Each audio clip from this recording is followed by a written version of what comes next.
Hi, if you want to watch exclusive content with hot girls that you won't watch on YouTube, namely where Naruto roasts Kushina and Mikoto and many other hot girls without restrictions, then visit my Boosty channel at the link in the description.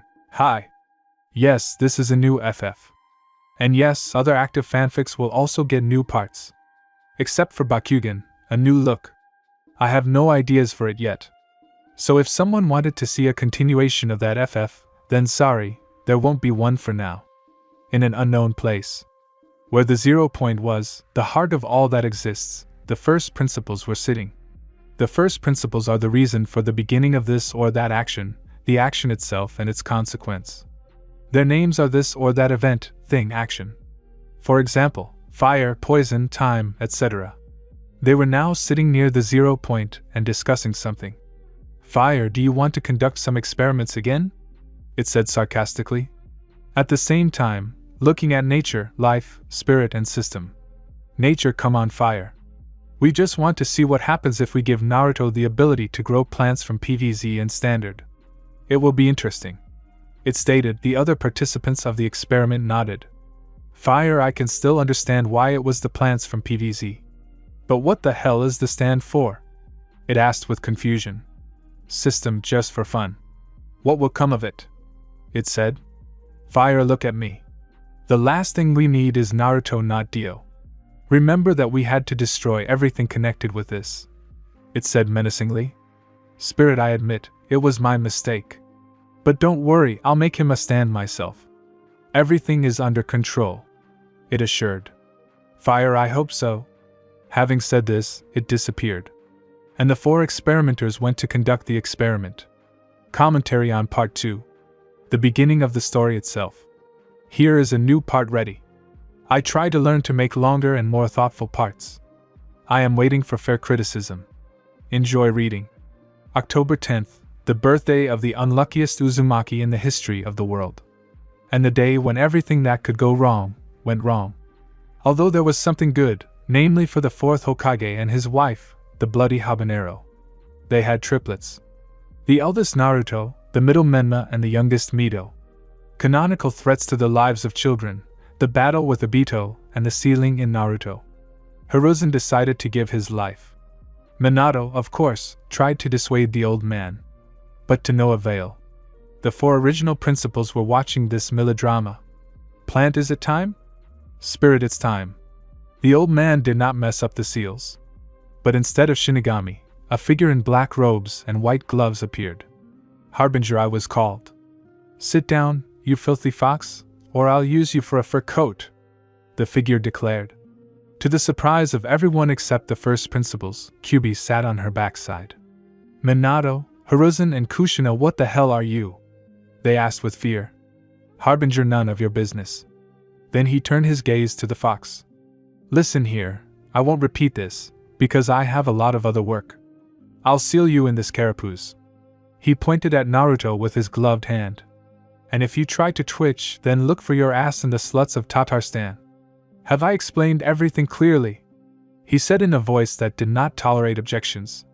Everyone present, except the babies, yes, sir. After these words, the Harbinger sealed Kurama into Naruto.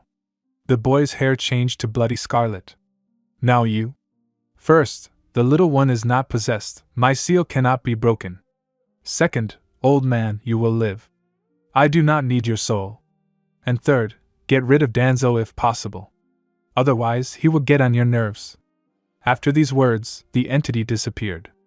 Everyone who could, stood in shock. And those who could not, did something else.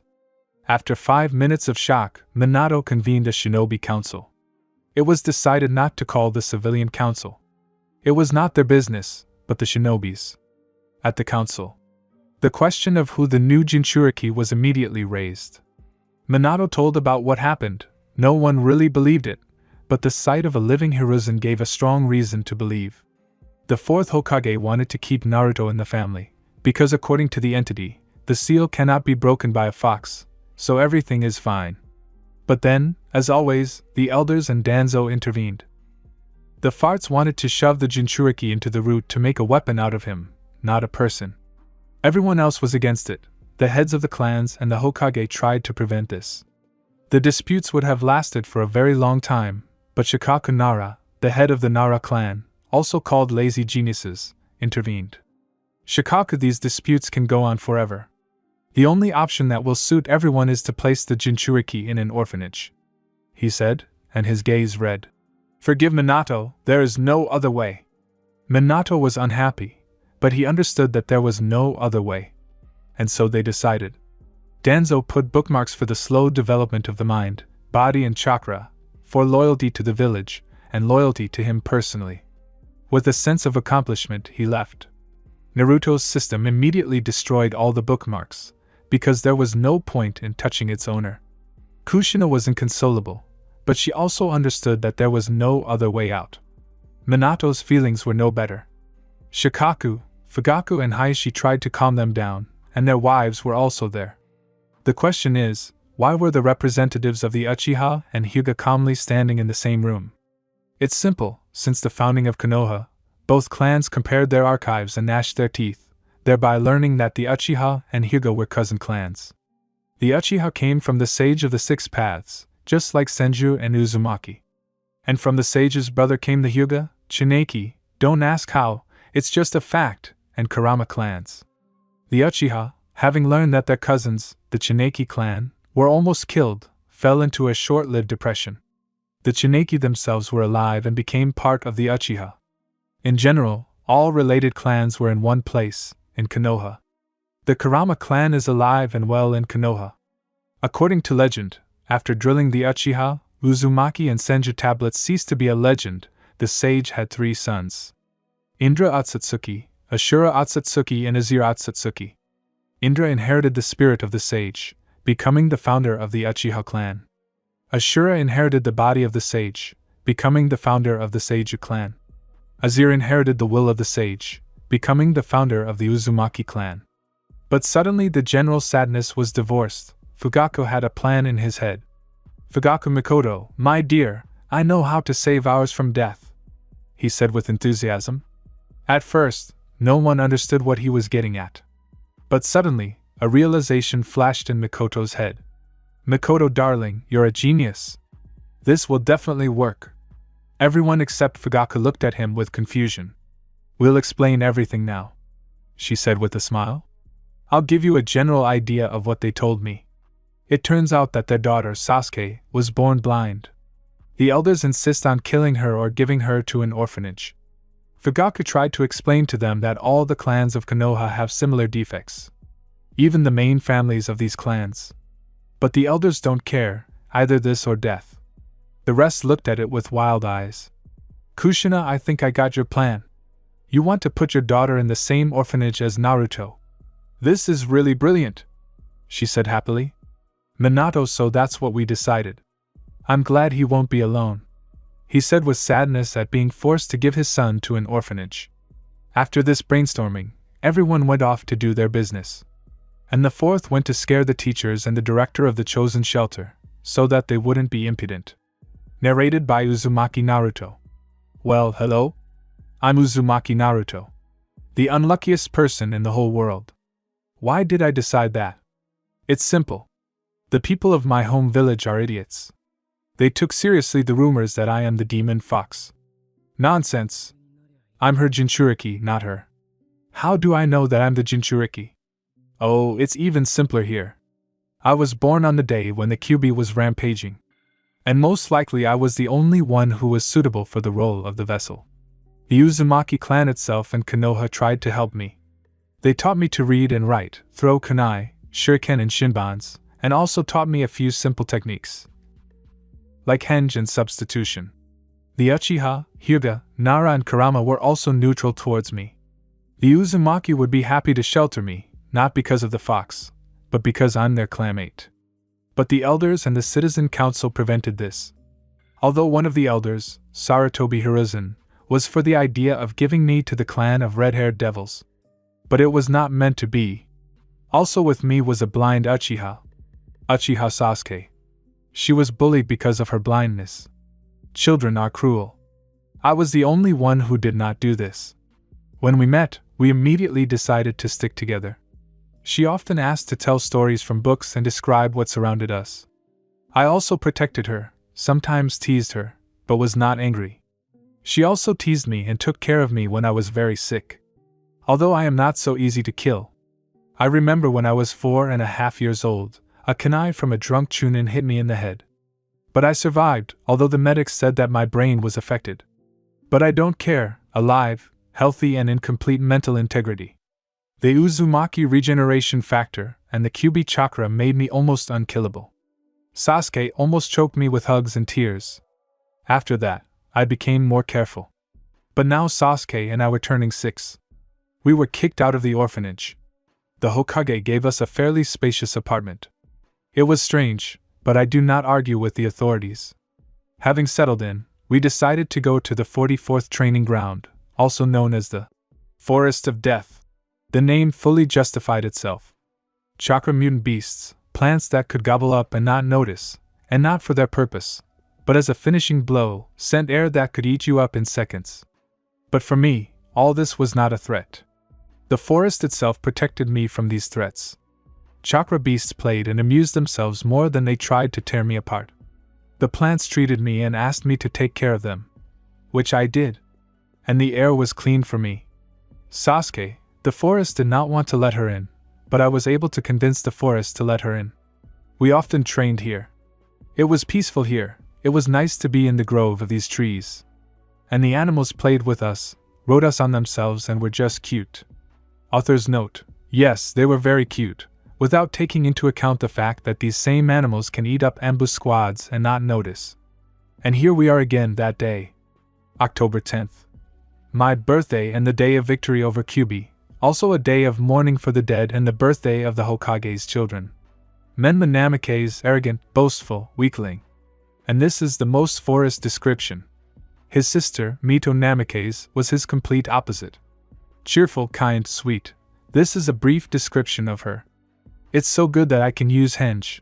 Partially changed my appearance and went to the party. Sasuke can do henge too. So after training, we decided to go to the party. Why does Sasuke use henge? She knows that the residents have deduced the axiom. If a blind Uchiha is nearby, then a demon is nearby too. In some ways, they are right. I was always there to cover and rip the throats of her offenders. Anyway, Pashi celebrated and ran into Drunk Chunin in the alley. Drunk Chunin, one look, it's the demon and his blind girlfriend, he said under the influence of alcohol. Drunken Chunin too, yes, it's them. You pay for my sister, demon, the Chunin shouted, throwing a kunai. Naruto idiots, he muttered under his breath, catching a kunai with his palm and breaking it. After training in the Forest of Death, this was not surprising. But the third Chunin attacked from behind. He also put seals of piercing and chakra suppression. Drunken Chunin 3, I told him. Let's have some fun with his girlfriend, then kill him, he suggested. The disgusting faces of the others expressed their agreement. When they began to take off their pants to rape Sasuke, Naruto's blood began to boil with rage. Let the massacre begin. A view from the outside. At the moment when the Anbu wanted to intervene, the unthinkable happened. According to observers, the Jinchuriki burned the seals with his chakra. But it was not the Biju's chakra. It was his pure chakra. After a couple of seconds, Uzumaki punched his fingers into the ground and pea shooters crawled out. Author's note: we know them, but for the locals it is something completely unthinkable. Without further ado, they fired at the would-be rapists. They also damaged their farms. After the drunks were neutralized, the Jinchuriki shouted, "Judge of the worlds!" And behind him a figure in white robes appeared, holding golden scales and a sword of order and chaos. After a few minutes, the Jinchuriki said, "Guilty." Then several dragon jaws appeared. Uzumaki said, "Burn them!" without emotion as befits a judge. The dragons did it without further ado. After being burned alive, Naruto picked up Sasuke and took a roundabout route home. The Anbu decided to follow the Jinchuriki. After arriving home, Uzumaki summoned the sunflowers. After the command treat, the plants began to treat without further ado. After a few minutes, they finished. Having said something, the plants left. Uzumaki himself went to bed hugging Uchiha. Uchiha herself threw her leg over him in a proprietary manner, and they fell asleep. And the Anbu went to report to the Hokage. From the perspective of Minato Namikaze. Minato Namikaze, the fourth Hokage of Konoha no Sato, listened to the report from Anbu Dog and Raven. What he heard was stunning. No, Naruto was a genius almost from the very beginning. At 1 year old he would learn to talk, at 2 years old he would learn to walk and run, and at 3 he would learn to read and write. Menma and Mito began to talk at 2, and walk at 3. Their progress was also quite worthwhile, but in comparison with Naruto, it was somehow slow. Also training in the Forest of Death. After them, Naruto could break kunai with his bare hands and not get hurt. And Sasuke became a first-class censor. The forest itself was alive, everyone knew that. But the fact that he could teach someone was something new. Fugaku, having learned about this, awakened the eternal Manjikyu Sharingan. Although his awakening is possible only after the transplant of the awakened Manjikyu eyes from a blood-related Uchiha, for example between siblings or a parent and child. But after quite shocking news, Fugaku's brain malfunctioned and voila, the VMSH without an eye transplant. And how the elders were shocked by this, words cannot describe. But that's not the point. Now Minato was shocked by the current report. Emba was directly shown, thanks to Tsukiyomi, what happened. Yeah, Naruto gave it heat, literally and figuratively.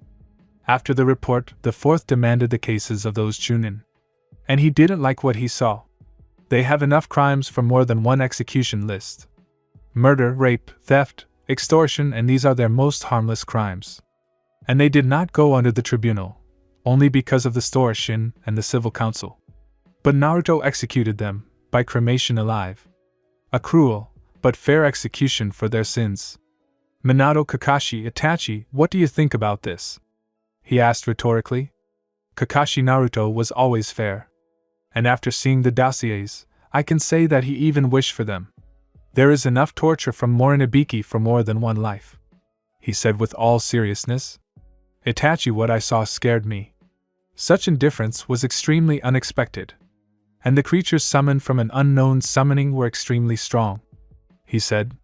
But something was clearly bothering him. Minato Itachi, is something wrong? Minato asked.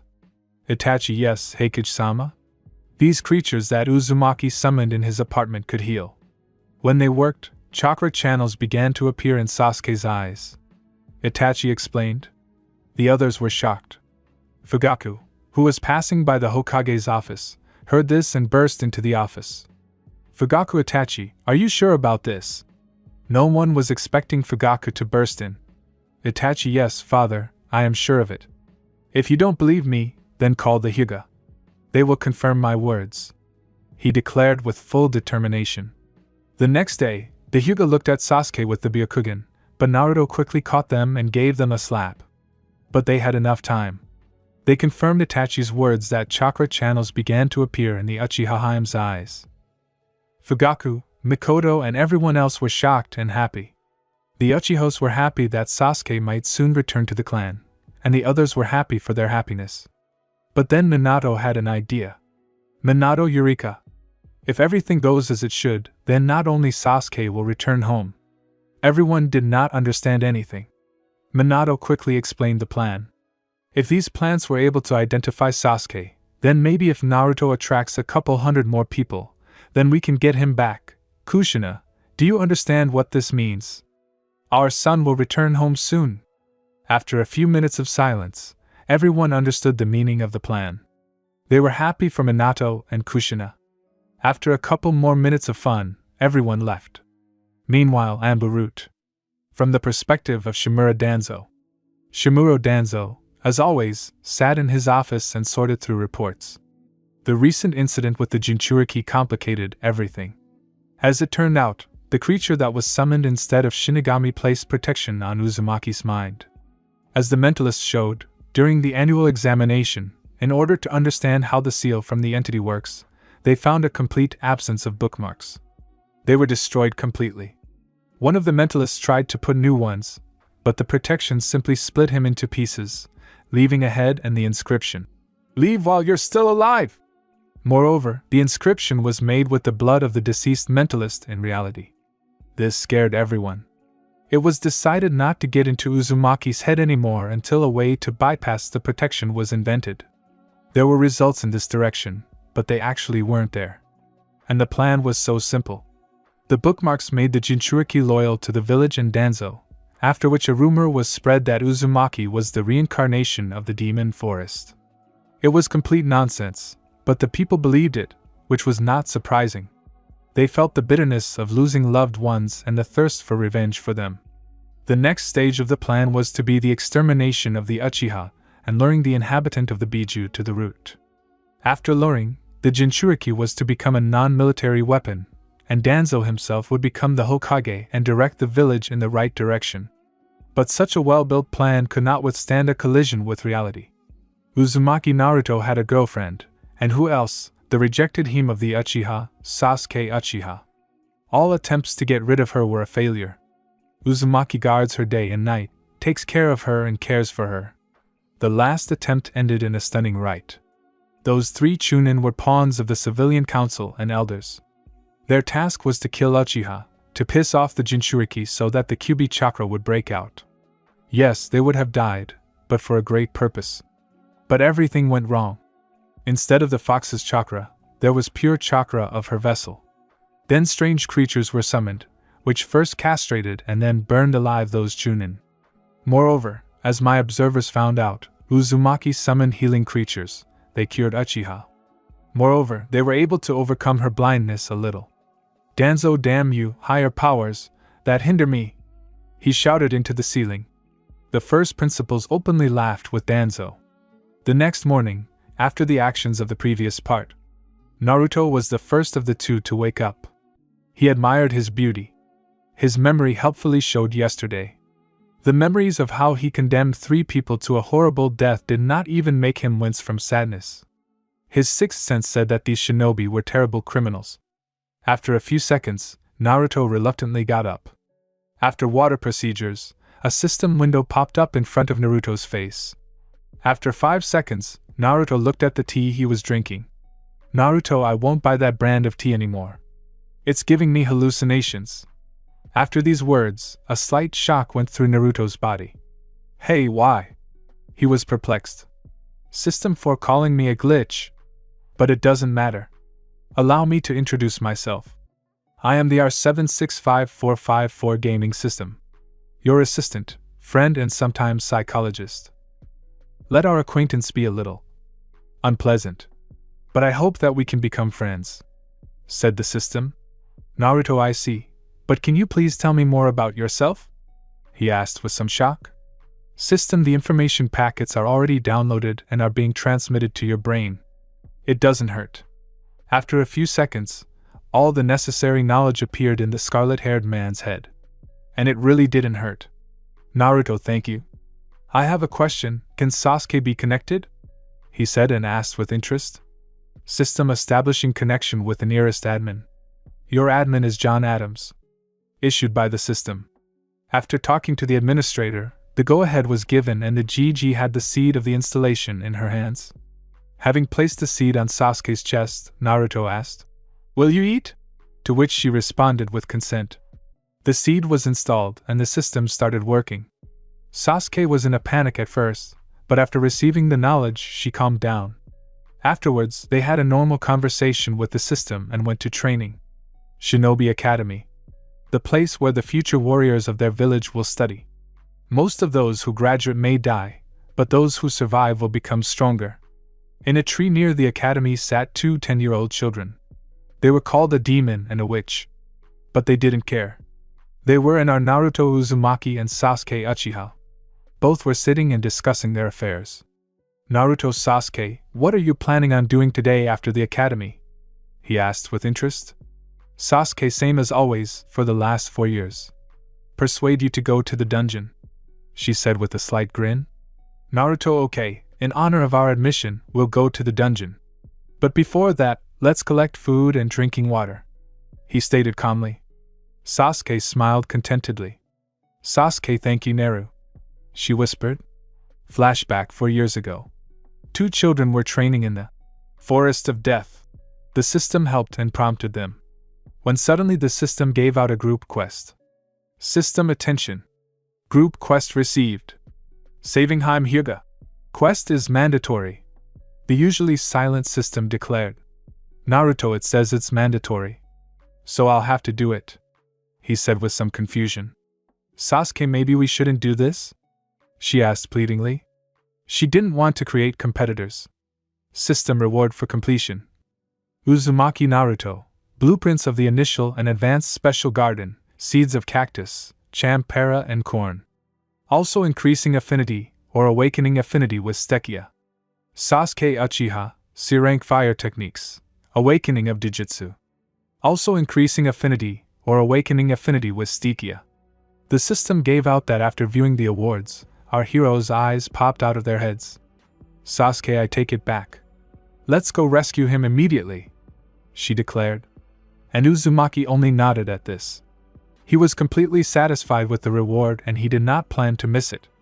Both rushed to the mission site. They saw 3 jounin.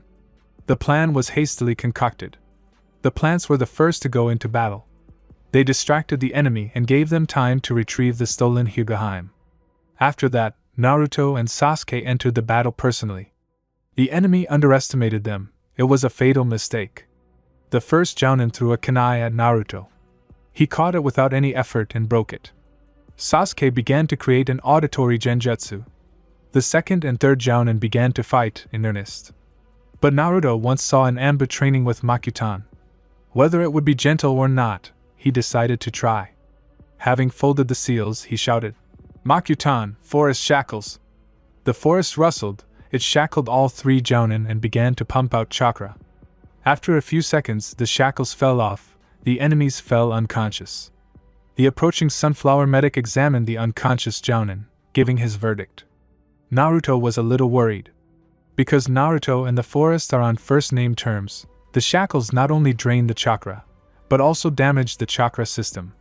The possibility of continuing the work of the shinobi is 6.5%. After that, the system gave a new quest. System, congratulations on completing the quest. You two have been given a task. Naruto Uzumaki, you have been given the quest. The Great Calm. Calm the Hyuga. Reward, access to dungeons, knowledge of growing the tree of life. Sasuke Uchiha, you have been given the quest. Best friends forever. Become the best friend of Hyuga. Reward, unique Dijutsu, awakening demonic blood. Yee, they both said. And Uzumaki looked at his friend with a certain question. Sasuke, don't look at me like that. System, what kind of bijou do I have demon blood? She shouted with incomprehension and indignation. System, demon blood has been detected in you. Type, Dreadlord. Dreadlords are demons that feed on the fear and pain of their victims. They are extremely fond of illusions and hellfire during battle. Your paternal grandmother was a mistress of horror. The system gave a comprehensive description. If possible, you should accumulate the energy of fear and pain until you are 16. Because of this, the pain and fear setting has been enabled in the dungeons. All monsters in the dungeons can now feel fear and pain. The system stunned these two. Naruto, oh my.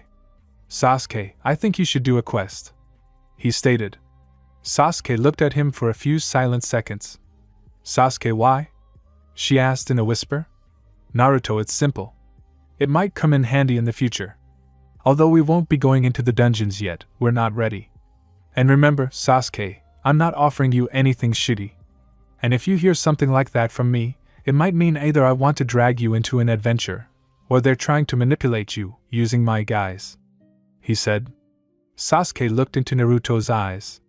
Sasuke, your eyes, when I look into them, I feel like I'm drowning in an infinitely deep oceana, but at the same time I also feel like I'm flying into an infinite Nabisa, she said, continuing to look at them. It's so calming, she said with a blissful smile. Naruto blushed at this. Naruto, okay, I'll try to calm the kidnapped one down. He decided to change the topic of conversation. After untying the teddy bear, our heroes saw Hinata Hyuga. What a twist. Hinata Hyuga, Mena's girlfriend.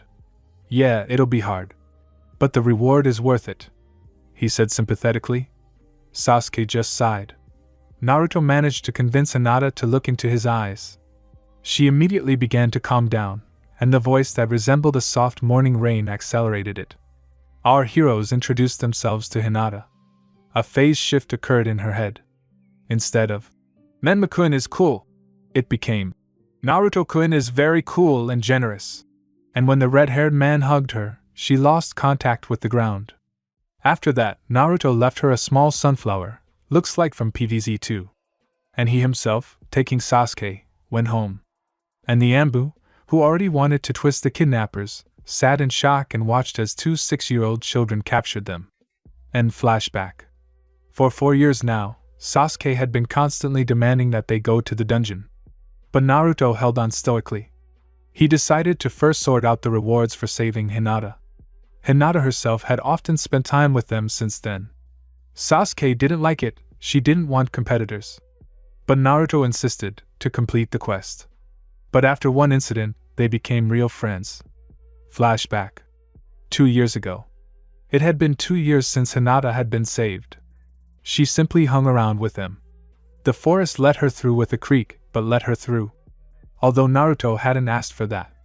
But one day Sasuke and Hinata were alone. Naruto was busy with his garden and vegetable patch, and had also started growing a tree of life. They simply watched and talked. Sasuke, let's get this straight. I don't want you to get close to Naru. He's mine and only mine. She began without further ado. Hinata, what are you talking about? I don't understand, she said with sincere confusion. Sasuke, don't lie to yourself. I can see in your eyes that you're in love with him. I've been with him from the very beginning. You don't know him, and he doesn't particularly want to know you. Uchiha got heated up. Hinata started to cry. What's wrong with you? Okay, tell me what's bothering you. She calmed down and asked. Hinata told her story. How she wanted to get a protector in the person of Menma. Who did she want to protect herself from, you ask? From kidnappers, rapists, and other threats. Her mask of arrogance that she wore before was a defensive reaction. She had been kidnapped before, saved, and told that it was Menma who saved her. She knew that these were mainly Ambu, her father or Hokage, when he needed to let off steam, and the kidnappers were just in time. She knew this, but she hammered into her head what she was told. But after meeting our heroes, she was able to find the truly right path. Sasuke listened to all this, looking with his Dijutsu. Katsuriya Sharingan. Ask, what the hell is this, your author's left hand? As the system was able to find out, Sasuke's maternal grandmother was Shinoiki with Katsuryugen. And since her quest was half completed, they were friends, but not best. The system mixed the Katsuryugen and Sharingan. And so this hybrid was created. It looks like this. The color of the Sharingan is on the whole eye, a minus sign instead of a pupil and 2 circles for turmoil. Now Sasuke had only 1 turmoil. Although this was more than enough. She could read facial expressions with high accuracy, she could barely see the soul of the interlocutor. The soul could not lie. All of Hinata's words were true. After the story, Hinata burst into tears. Sasuke felt sorry for the poor thing and hugged her. And then, like a devil from a snuff box, the system crawled out. Hinata gasped and hid behind Sasuke. System, I can upset you, Sasuke. You alone will not be enough for him, in every sense. The system said in all seriousness. Sasuke, what do you mean not enough? He may have great stamina, but mine will be great too, she said. To this, the system showed the scarlet-haired man's stamina indicators. Sasuke's eyes became fiery from what he saw. What do you mean there is so much of it? She asked with confusion and fear. System straight up. You alone will be absolutely not enough for him. So you'll have to share, the system said with sarcasm. Naruto listened to their conversation through the echo flowers he had entered. Useful plants. Deciding to see why Sasuke was scared, his eyes were about 5 ri. To the question, what the hell? The system gave a certificate on how stamina was swinging. The first way, endurance training. The second way, work that requires a lot of endurance. And the third way, being on the brink of death and surviving. The third way was, unfortunately for Uzumaki, the main one. Another 20 units and the endurance number would reach a 7-digit value. After another week, Naruto granted Hinata access to the system. Shock, packets of information and acceptance. Nothing unusual. After acceptance, Hinata began to train with them. After another week, they met Might and Lee. The memories were pleasant, but the last ones were full of pain. Might Ga was a strict but fair teacher. But they had to stop, the Hokage's speech was coming to an end. They were divided into classes. Entering the classroom, Naruto sat on the last desk by the window. Sasuke and Hinata sat next to each other. After everyone sat down, the teacher entered the classroom. Irika, hello children, I am Yumina Irika. My dream is to become the headmaster of the academy. My goal is to make you excellent shinobi. Yumina introduced himself. He was one of the few who did not despise Naruto. Now introduce yourself. Last name, first name, hobbies, goals and dreams, he said. Everyone started coming out and introducing themselves. There was nothing unusual here. Menlo was arrogant as always. Mito was kind. And here are our heroes. Naruto, hello, I'm Uzumaki Naruto. Hobbies, gardening, training and learning techniques. Dreams and goals, none of your business, he said. Many were unhappy. Our hero said his last name, first name and hobbies. Kiba tried to trip him, but Naruto broke his leg and said, "Next time, don't try to trip him," he said with a satisfied face and went to his place. Afterwards the girls performed. Menma tried to make them sit with him. But both times he was sent away. After the introductions there was a physical education lesson. Naruto, you Gai-san, with everyone or as usual? The scarlet-haired man decided to clarify. Gai-o, Naruto, Sasuke, Hinata. As usual, he said. And Naruto got out the logs. The girls changed into light sportswear. Naruto took off his t-shirt. Under it was a sculpted torso, muscles without kinks and cast harnesses. And hell began for most, and for our trio it was a normal training session. After the 30th circle around the village, our heroes dropped the logs. This time you did it faster. Maybe increase the number of circles or the weight of the weightlifters. Maida began to think. Naruto, the bones won't hold up. We're already holding on with persistence. That's all we can do for now, he said. Guy, you speak for them, but you still have the ability to drag, he said affirmatively. Naruto, I know, but they will start to get offended and try it themselves, he said, and Guy saw in the girl's eyes that they would actually get offended. Guy sighed sadly and stepped back. After the academy, our heroes Pashi prepare for their first dungeon. They have collected food, water and essentials. Pashi for a dungeon of a suitable level.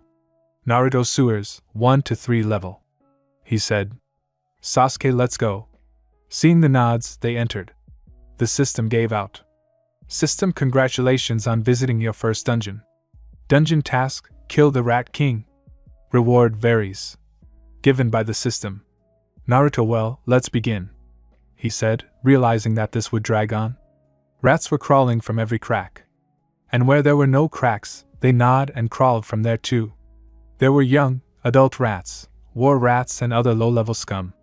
There were also slugs that were immune to physical damage. I had to caress them with techniques. All the chakra-restoring ones were Naruto and Sasuke. After a couple of dozen rooms, they came out to the boss's room. It turned out to be a mutant rat, with a special development rank. I think you will ask yourself the question, what is this development rank? Development rank is the degree of power of a creature or object. All opponents on the way to the boss were of normal rank, less often of unusual rank. The fight was difficult, but they coped. The boss constantly summoned minions, unstable slime.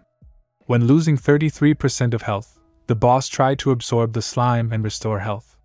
After losing 66% of health, the slime began to explode upon death. But our heroes were able to win. After the victory, they rested and went on to the next floor. On the floor below, there were rats and second-level slime. They were smarter, stronger, faster, and more resilient. Having broken through the enemies again, they entered the room of the new boss, the Rat Captain Knight. He was armored, but extremely slow. Drill-sharp spears were used to pierce the armor. The boss was a pretty good swordsman, but he lost too. The boss's minions were rat squires. From the loss of health, only the number of squires increased. Having rested again, they went down to the last floor. There were knights and archers all over there was no slime here. The knights were worse armored than their captain, but they could make you sweat. The archers aimed accurately, but still missed. In the boss's room sat the Rat King. He was a humanoid. That is, he stood on his hind legs and held a weapon. He was dressed in armor that was not inferior to the armor of the Knights Capitan. He fought desperately. With a pater of 33% health, instead of squires and archer apprentices, knights and experienced archers went. At a loss of 66% health, instead of knights and archers, guards and magicians came out. The fight was extremely difficult, but they coped with their last breath. The king is dead. His servants are sorting things out. Victory! Having collected the loot, they went to the surface. Naruto, how did you like the first dungeon? He asked. Sasuke, I'm happy. She purred, stroking her belly swollen with energy. During the entire dungeon, she tortured the enemies who survived the battle. The last boss and several of his strongest warriors remained alive. Sasuke, like a sadist, tortured them. They generated a large amount of fear and pain. All this energy could not fit into the storage and began to settle in the stomach. Naruto even joked that with such a belly, she looked like a pregnant woman. Sasuke poked the scarlet-haired man in the chest with a finger full of energy, taking away 13% of his health. Realizing what had happened, Sasuke with the slimes began to apologize. Naruto calmed her down and said, I need to take away 50% with one touch for me to notice. And he said with a smile, Masochist. She muttered. But then she laughed. Hinata, yes, I liked it. They became excellent training dummies. She said with a smile. She practiced jukin on the enemy's living ones. After dividing up the loot, they went their separate ways. Hinata went to the Hyuga clan quarter, and Naruto and Sasuke went to their apartment. Uzumaki carried Uchiha in his arms. Sasuke blushed, but did not deny herself the pleasure of snuggling up to the guy's strong bundles of muscle. Commentary on Part 5. Shinobi Academy and the First Dungeon. Thanks for reading and good luck to you. Part 6. Mizuki for compost.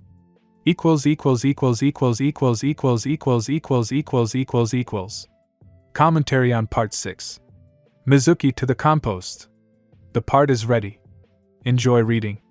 Years passed in the academy. Our trio of heroes were the best. Theory and practice of chakra, kunai maidanai, and other subjects were top-notch. Menma barely made it to C's. Mito had B's. In general, everything was according to feng shui. Our heroes walked through dungeons and wandered around. They learned new techniques and tricks, came up with their own, and just had fun. Everything was as it should be. Over time, new friends joined our heroes. Shikamaru Nara, also known as the Lazy Genius or the Prince of Lazy Deer. He has mastered the art of shadows and is the brains of the team. He joined our heroes out of nothing to do. Naruto constantly played shogi with Shikamaru, and the trend of victories of Uzumaki and Nara was in favor of the former. As a gift for joining, Naruto gave a shadow pea shooter named Levi. The plant and Nara loved to sleep and were extremely smart, the stars aligned, as they say. The second to join the company was Chuji Akimichi, also known as the Gluttony Bear Specialist, or the Prince of Gluttonous Bears. Chuji himself asked, Why gluttonous bears? Uzumaki compared the fact that bears store fat for the winter, and Akimichi store chakra for extreme cases. He joined because Naruto had a lot of different vegetables, fruits, and meat. Asked, How does Uzumaki not get a kick in the head from his plants? Intelligent plants do not perceive ordinary plants as their relatives. So there is no problem here. As a gift in honor of joining, Naruto gave an Endurian named Daido. Chuji himself did not understand why he needed this plant. Naruto showed the properties of the plant. Transformation into armor, covering the meat tank with a protective sphere with spikes and a few more useful tricks. Next was Shino Aburame, the chief bug breeder in the academy, or the prince of the bipedal hives. The bugs of the Aburame clan lived right in the bodies of their inhabitants. Many considered it creepy. But Naruto himself recently began to walk with a bug and in a body. Well, not with bugs, more likely turned into blood by bugs. Every year, the tree of life grew and grew stronger. And with it, the Uzumaki's powers grew. During one of the training sessions, Hinata accidentally cut off Naruto's head. While the girls were crying, and Sasuke wanted to kill Hyuga for this, the headless body simply came up, put the head back in place, and it grew as if nothing had happened. The system said directly, "As long as the tree of life is intact, Naruto, you are immortal."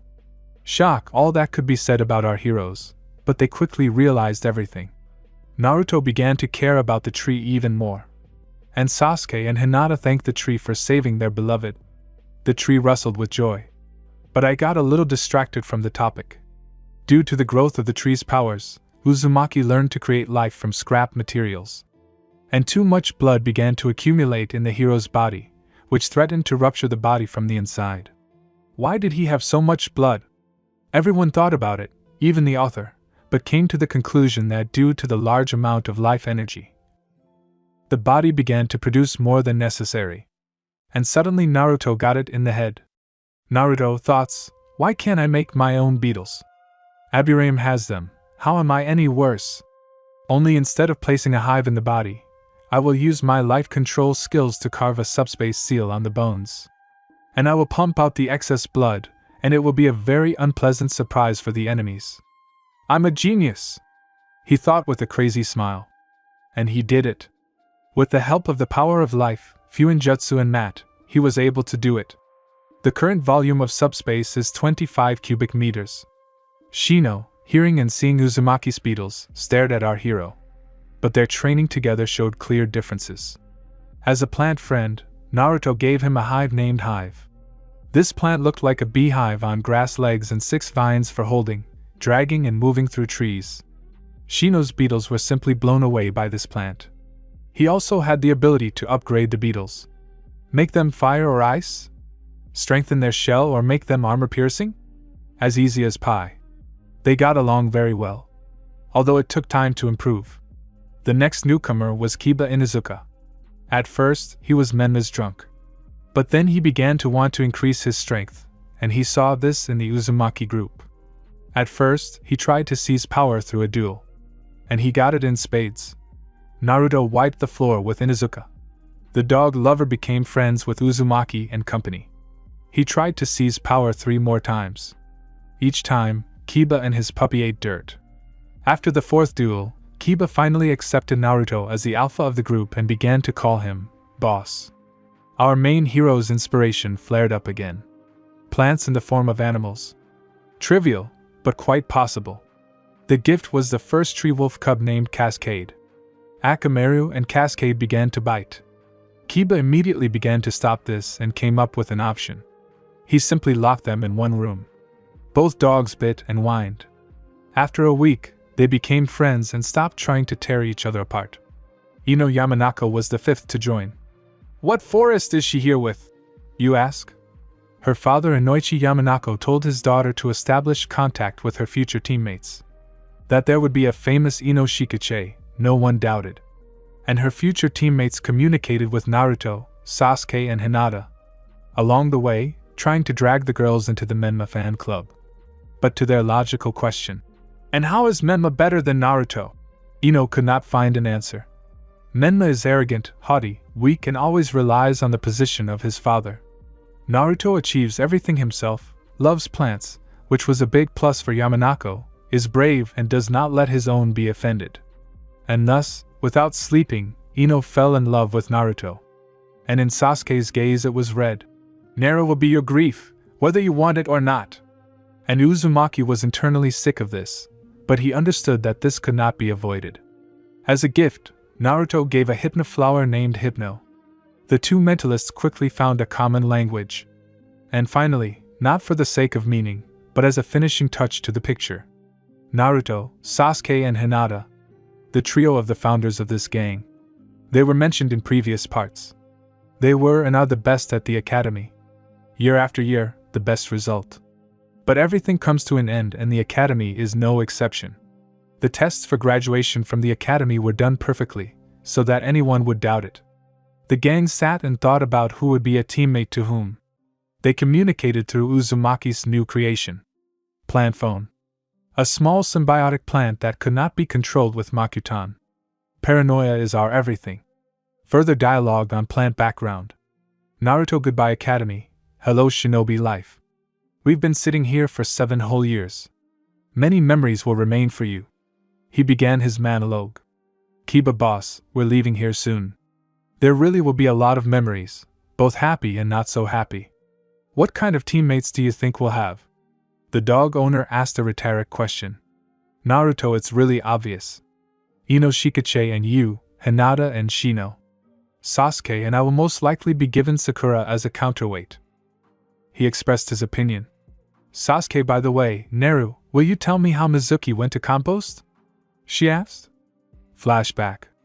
Yesterday. Menma failed all the tests. He was sitting alone on the bench near the academy. And then Mizuki came up to him. They talked about something and Menma ran somewhere. The plant that always watches Menma reported to Naruto about the trouble. He was preparing for trouble. And it happened. Mizuki wanted to steal the Hokage's scroll with Menma's help and kidnap the executor for who knows who. Naruto intervened. Naruto, stop. Mizuki, you're a cunt. He shouted and attacked. Mizuki, let's see who's in trouble, he shouted back, and a fight began. The fight lasted about 5 minutes. Shurikens and kunais flew back and forth. In taijutsu, Mizuki had the advantage due to his experience. A blow, a sweep, and Naruto's eye was pierced. Mizuki laughed maliciously. But our hero did not intend to die such a stupid death. He stood up, pulled the kunai out of the wound, and covered himself in green flames. The flames did not burn, they healed. Mizuki, what kind of demon are you? He shouted in fear. Naruto, I, life itself. Die from the fury of nature. He shouted. The trees moved and pierced the traitor through. Become compost for my children, he said with a devilish askel. Mizuki began to rot alive, turning into compost. Menma's memory of this was erased, and the scroll was returned to its place. End of flashback.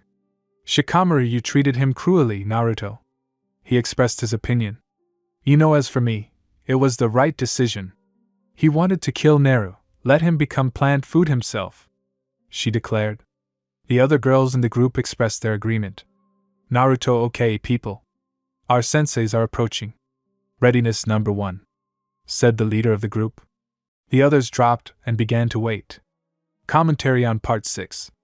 Mizuki to the compost. Thanks for reading and good luck. Part 7. Test and D-rank mission.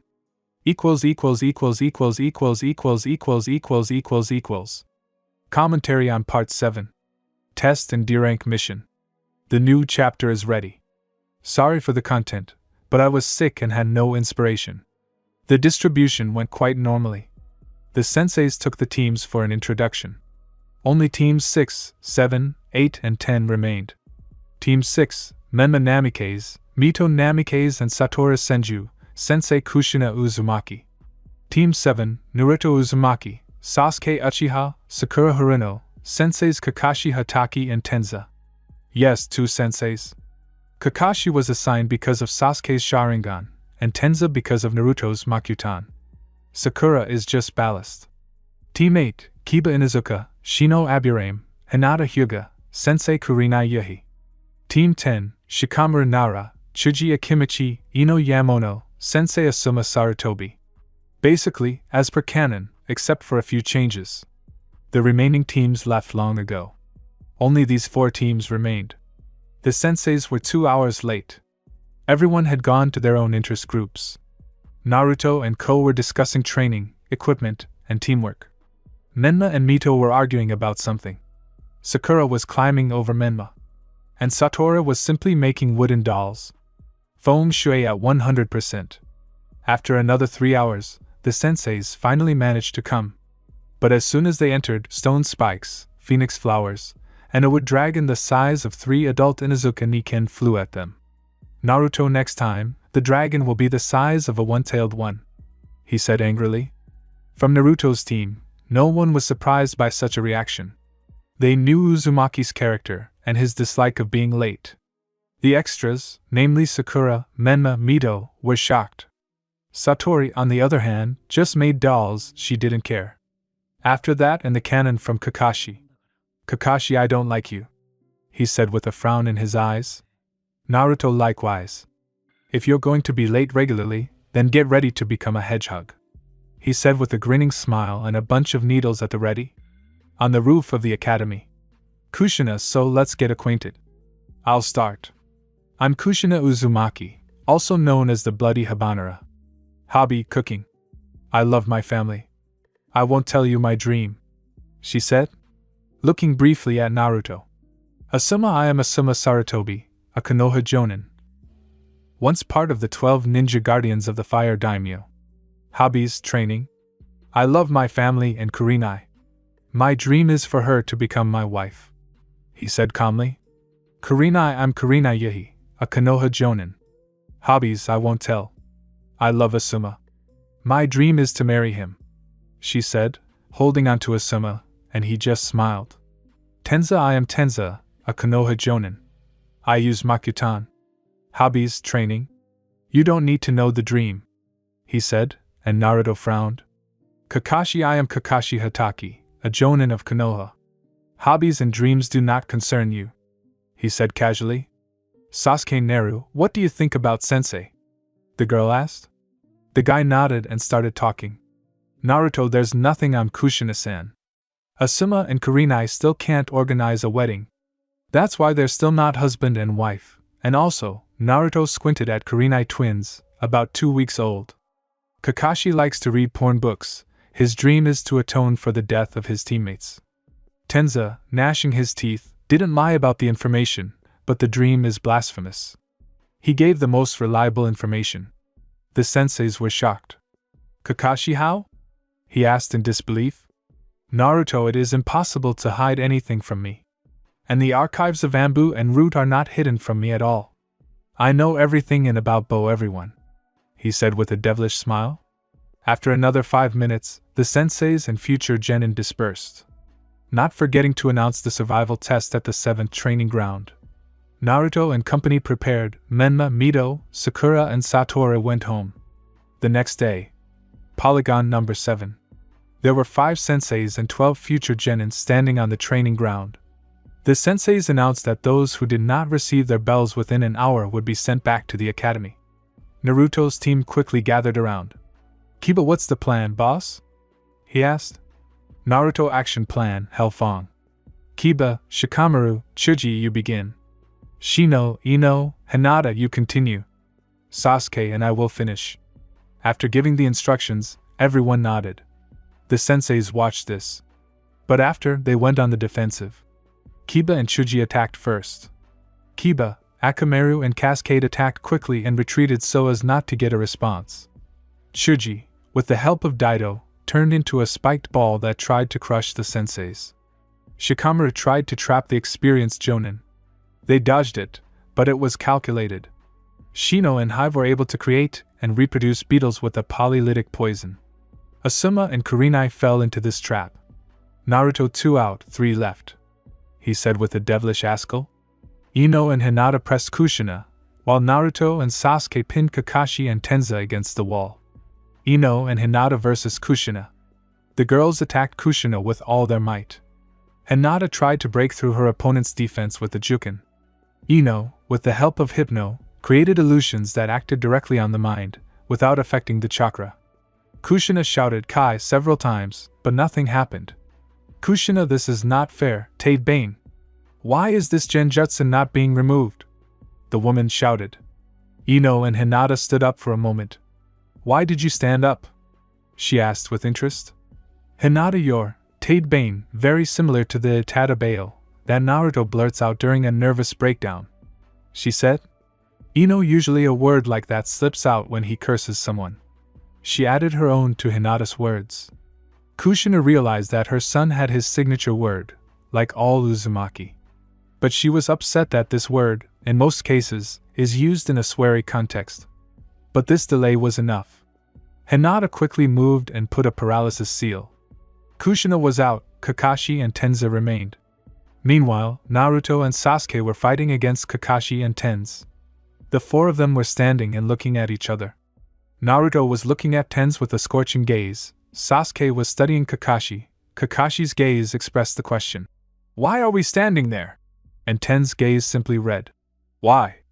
Kakashi couldn't resist and asked. Kakashi, why are we standing here? He asked. Naruto snorted and answered. Naruto, I'm thinking about how best to use the heretic for fertilizer. He said. Tenza, what for? What have I done to be considered a heretic? There's a question in the plea. Sasuke, Naruto calls everyone who violates the laws of life heretics. In Tenza-san's case, she wanted to say, but Naruto interrupted her. Naruto, you're gay. It's against the law on procreation. And no, the new generation introduced from a test tube is treated under a separate article. You will die here. And now! He shouted with wild rage. And off it went. The ground was shaking, the trees were hanging over Tenza, and the maddened Uzumaki was rushing at him, with a clear desire to send him to the dump. Sasuke's gaze read. And forward again. And Kakashi's gaze expressed. What the hell? And you can understand him. The Uzumaki company did not express any emotions about this. As if it was the norm. The other senseis were also in shock and prostration. Meanwhile, Naruto was trying to catch up with Tenza and beat him up. Tenza was running away with all his might, hoping that Naruto would shine. Naive! But after about 10 minutes, Sasuke screamed. Sasuke, Naruto, stop! If you don't stop fooling around, you won't get a F sharp at K for another year, and Hinata and Ino won't give it to you either. She came up with an ace. To the surprise of everyone except Naruto's gang.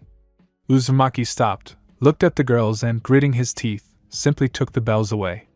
Kushina, what do you mean? She didn't understand. The other senseis and extras also expressed a question.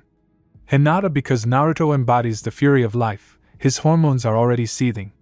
Because of which he is much more aggressive and angry. He would have killed Tenza-san 100%. Calmly, even somehow playfully, she said. Naruto's company simply nodded.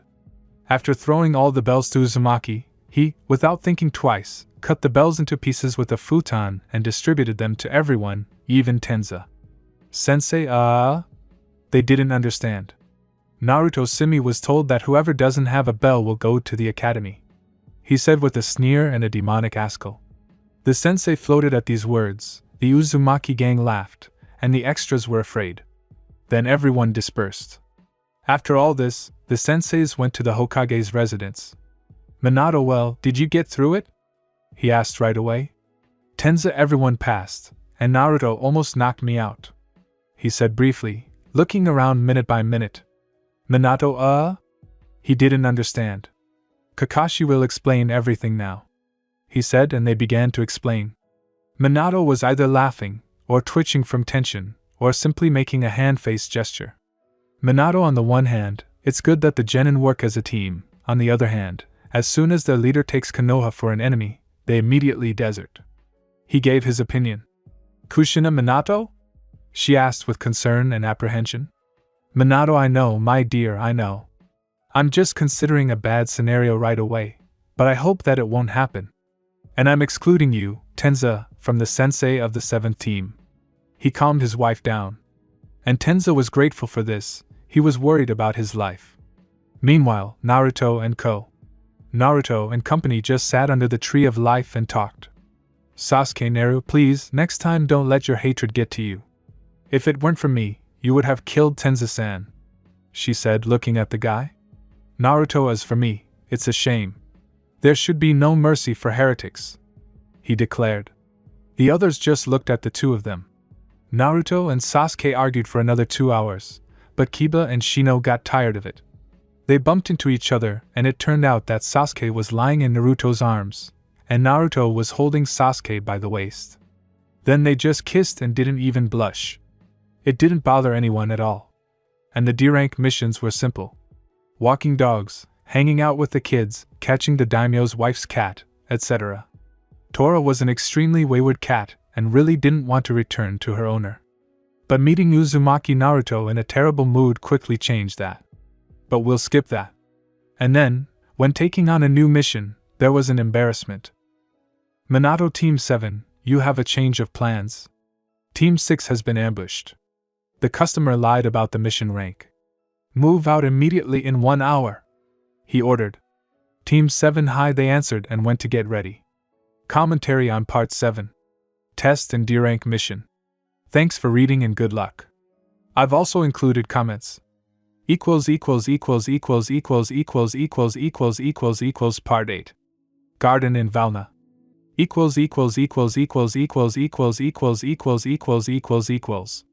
Commentary on Part 8. Garden in Valm. Here is the new part, people. Enjoy reading. Our heroes were racing at high speed. They were in a hurry, but they took breaks. How could they not?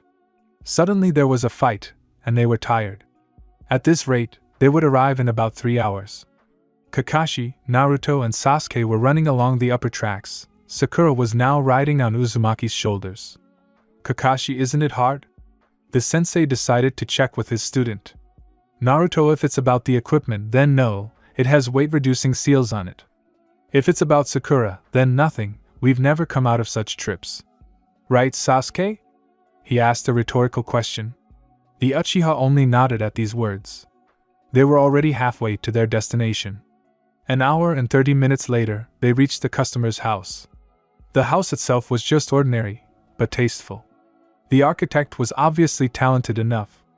Deciding not to be ceremonious, Naruto kicked the door down and walked in with the words, "As soon as all of ours come in, I'll put the door back." When the 7th had all come in, our hero put the door back in place. Having created a chair for Mokutan, he brazenly sat down and began to speak. Naruto, so, what's the current situation? Who is the enemy and who can be used as fertilizer? He immediately started asking questions. Kushina and Naruto, it's impolite to knock down the customer's door. She expressed her opinion. The woman herself looked extremely tired and shabby. Naruto, you are not my mommy to tell me what I can't and what I can. He scolded. Kushina did not show it, but inside she cringed from this answer. I repeat again, who is the main one of the enemy and who can be sent to the compost? The olive-haired one asked this question again. Mito, our enemy Gato. He is the owner of a large cargo company and controls trade in all of Valna. Momochi Zabudza is his subordinate. Gave out all the information she knew. Naruto, I see. After that, our hero took out maps of the area. So, fighters, this is the situation. Figures appeared on the maps that denoted the characters. We are here. Our enemies are here. We must clear the village of Gato's forces. My plants are growing a base here. Now we have 1,000 squads, 200 fighters each. But when the base is completed, there will first be tens, then hundreds of thousands of squads. He told the main position. Everyone, except Sasuke, was stunned by such information. Kakashi when? He asked with confusion and shock. Naruto, a week ago. My scouts found a suitable place for my water garden. Some plants are extremely moisture-loving, and this is just an excellent location. By the way, don't be afraid, our hero began, but remembered that he didn't know the name of the customer. Tazuna, my name is Tazuna. He prompted. Naruto, thank you.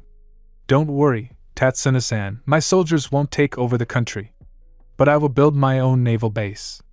He assured. Tazuna, I feel like I can trust you. Okay, so be it, you can build your base. He answered, drinking sake along the way. Naruto, great. By the way, can you teach me architecture? I'm just interested in such things myself. He asked and explained.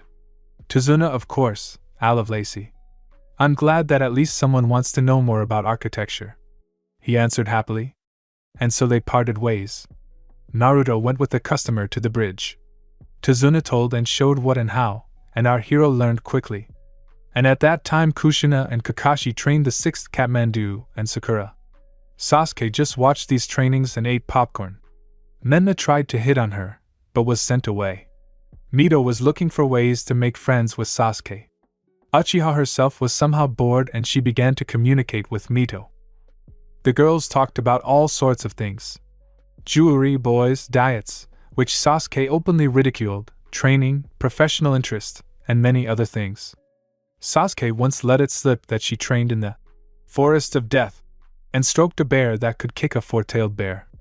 Mito was shocked, all the others were shocked by the information Mito told. In general, everything is in feng shui. Naruto and Tazuna were working on the bridge. Naruto worked for the entire work crew, and the plants kicked out the simple bandits and the Gato Galivores. The water base was already grown. 500 detachments of plants knocked out Gato's gang, consolidated their positions, and went to harass the enemy bases. They acted quickly and quietly. Gato himself had no idea that he was losing power. And so it was for the entire week. The bandits attacked, the plants defended themselves and counterattacked. On Sunday there was fog soaked in chakra. Kakashi, Kushina, Sasuke, and Naruto stood and waited. "Kakashi, is Zabuza here?" he asked. Naruto, "Yes, and not alone," he answered. Zabuza and Haku were sneaking around. Naruto was just standing there drinking coffee, Sasuke was eating cookies, and Kushina and Kakashi were just trying to figure out where did they get the coffee and cookies from. But our hero was tired of it. A gust of wind and the enemy was visible. Everyone got into fighting poses. "Zabuza, so reinforcements have been called?" "It doesn't matter, it won't change anything," he exclaimed, starting the fight. Zabuza attacked Kushina and Kakashi, and Haku attacked Naruto and Sasuke. But it was not to be. Naruto threw a shinban and it scratched Haku. "Haku, if you think that this is enough to," she wanted to continue, but fell. "Naruto, and you said that developing a paralyzing poison is a waste of time, but no, we'll skip the easy battle," he said. And Haku was just in shock, and Sasuke just nodded. "Sasuke, I admit, I was wrong. It was extremely effective," she simply said. And the battle between the Jonin and Zabuza was quite boring. And this red tape ended with the Chidori in Zabuza's heart, and only the soul that flew away was grabbed by Naruto. And then, as expected, Gato and his thugs appeared. Gato useless. Although okay, I'll sell their bodies on the black market. And you, he wanted to finish, but Naruto whistled and 4,000 plants surrounded the bandits. "What?" he called out. "Naruto hit me with a condom." He gave a battle cry, and the plants attacked the enemy. As expected, the plants tore the bandits apart like a dog tore a hot water bottle. When only Gato remained from the gang. "Gato, I beg you, squares, I will do everything you say," he begged. Naruto, read and sign. He gave out some documents. Gato read them and was blown away by the conditions. The documents stated the following conditions. 1. Gato Huraken hands over his business to Tsunami Gozo. Author's note: the names are arbitrary. I just haven't heard of the names of these characters anywhere. Maybe I didn't look hard enough. Maybe they just don't exist. Oh well. 2. Gato gives out all the contacts of his business partners. 3. Gato hands over all his savings, accounts, and other resources to the Gozo family. That's where the conditions ended.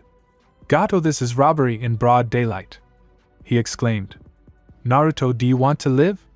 "I know you do, so sign it." He said it bluntly. Gato, gritting his teeth, signed all the documents. "That's great, hey people, Gato is yours. Do whatever you want with him, his fate no longer affects me," he exclaimed. The Valma people who had gathered to confront Gato were glad that Gato's terror was over. Having collected all the trophy that were due to them after this war, the shinobi of Konoha left, having previously helped to build the bridge. And the bridge itself was called Bridge of Naruto, the hero of Valna and the protector of the innocent. Menma, of course, protested, but the Shinban with paralyzing poison said its opinion. Tsunami began to improve the affairs of the Gato company. And the plants squeezed the criminals out of the country. Tazuna took the place of the daimyo. The previous daimyo was killed by Gato.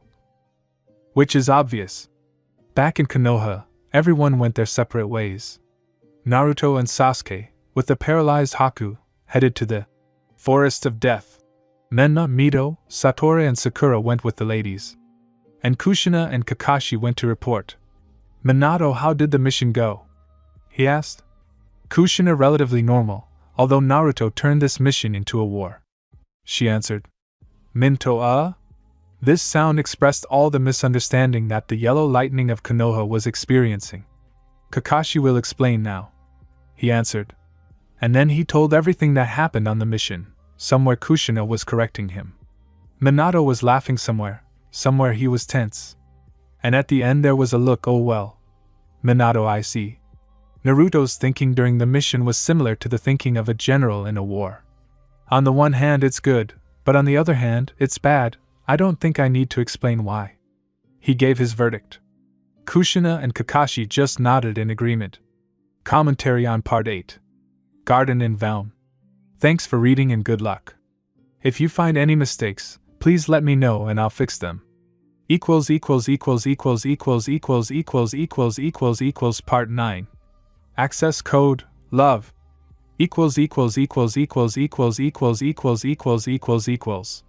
Commentary on Part 9. Access code love. Hello everyone, I want to warn you that the part is erotic. I repeat, the action code is erotic.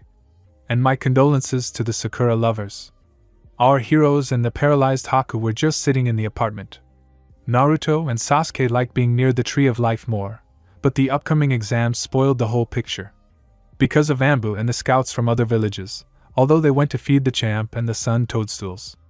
With the clarification that Ambu was not touched by the Hokage, and the Carnivics were calmly killed. But that's not the point. Our heroes were sitting quietly, Naruto was drinking coffee, Sasuke was eating cookies and sipping Minotaur blood, author's note. She really loved this blood, what can you do, and Haku was just trying to understand what's going on here. Naruto, I can see from your eyes that you want to ask something, so ask. He said, removing the gag from Yuki's mouth. Haku, why did you take me prisoner? You could have just killed me. She asked a completely logical question. Sasuke, this cable liked you, points at Naruto, that's why he spared you. She answered without unnecessary embellishment. Naruto, as if it upsets you. As far as I remember, you were the one who suggested that I have grief. He shot back. Sasuke, I don't argue. She simply answered. Along the way, she took another cup of blood. But the primordial spirit, because of their infantile desires, replaced the cup with the blood of the Minotaur with the blood of the succub. Sasuke did not immediately carry what she drank, but when it came, she tried to leave and lock herself so that he would not pounce on Naruto. But Naruto was faster, pressing the Uchiha to the wall. The Uchiha herself noticed the hearts in her beloved's eyes. And here the primordial life worked hard, poured Turalski Exciter and Viagra into the coffee. Realizing that there was no way out, both drowned in a passionate kiss. Naruto, are you sure you're ready? He asked. He wouldn't make love against her wishes. Sasuke, I already accidentally drank the blood of a succubus, so go ahead, parva me completely. She sighed languidly. He was waiting for these words and only said, Your wish now is a command to me. Without moving to the bedroom, but right in the living room, having previously closed it from viewing, eavesdropping and everything in principle, they proceeded to the most interesting part. Slowly undressing, Sasuke saw the bundles of muscles of her beloved, and Naruto could observe the beautiful breasts of the fifth size, wasp waist and huge ass of his beloved. Having finally undressed, Naruto began to slowly leave hickeys on Sasuke's body. Starting from the neck. When he got to the chest, he sucked the left nipple, and kneaded the right one with his fingers. Sasuke's moans worked better than any Viagra. Having reached the pussy, he began to lick it to transfer Sasuke maximum pleasure. She moaned and moaned until she finally finished. After that, Sasuke threw Naruto onto the couch and began to leave hickeys herself, so she moved until she went down to the penis of her beloved. This steak was 39 centimeters long and 10 centimeters thick. Sasuke peeled herself off and began to suck this trunk, simultaneously kneading it with her tits. About 10 minutes later, Naruto pulled Sasuke onto his trunk and finished in her mouth. She swallowed everything and peeled herself off. After another 5 minutes of kissing and playing, Sasuke spread her legs, opened her pussy with her fingers and with her eyes said, "The door is open, come in and tear me apart." Naruto just smiled, froze in place for a second, and then, with all his might, entered Sasuke. A slight groan of pain, a little blood, 5 minutes and Naruto began to move, gradually increasing the pace. Sasuke moaned with pleasure. And Naruto enjoyed the absolute closeness with his beloved. About 30 minutes later they finished together. After a slight shortness of breath, Naruto asked, "Naruto, how many rounds do you think you can last?" he asked. "Sasuke will find out now," she answered cheerfully, swaying her hips. Haku, who was just sitting in the corner and not showing off, just watching and masturbating. "What? They are having fun, so how is she any worse?" But Uzumaki smelled that sickeningly sweet scent. Having made a one-handed seal, a shadow clone appeared and moved towards Haku. She understood what was about to happen and said, "Haku, please be gentle." She asked. "Naruto, I'll try." Smiling kindly and going into the girl's pussy very gently. This orgy lasted for about 10 hours. Haku passed out after round 6, which can be considered a pretty good result.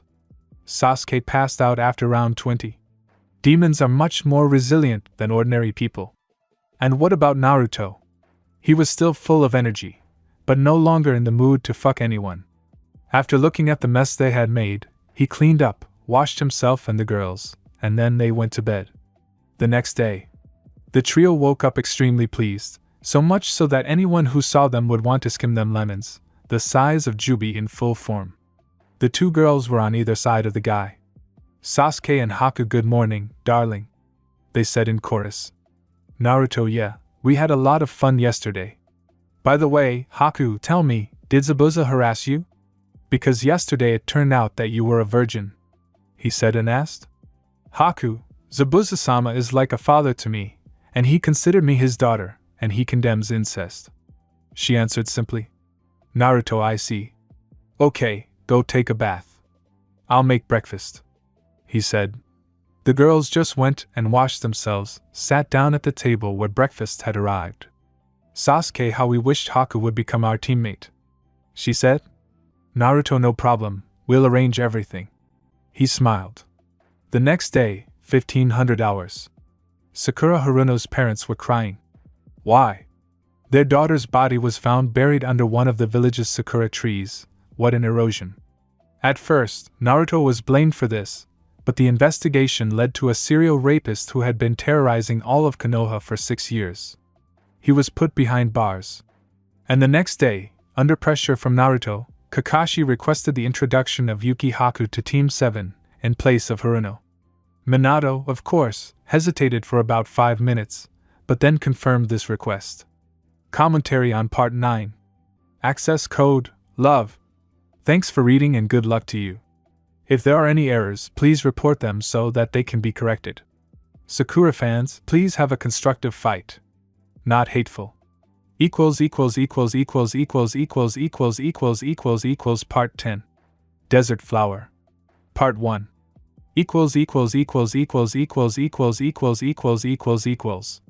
Commentary on Part 10. Desert Flower. Part 1. The part is ready, enjoy reading. Naruto, Sasuke and Haku were walking peacefully around Konoha. The Chunin exam was coming up soon, so there were a lot of genin teams from different villages. There were genin from Sand, Rock, Mist and Cloud. If Sand and Mist were quite expected, then Rock and Cloud were a surprise. And some Sound village had come. What kind of village it was and what it was doing here, no one knew, but no one cared. So everyone was quite happy. But all that was good was coming to an end. In the nearest street, the cries of Konohamaru Sarutobi, the grandson of the third Hokage Hiruzen Sarutobi, were heard. Our hero owes his current life to the old man, so he went to save the little one.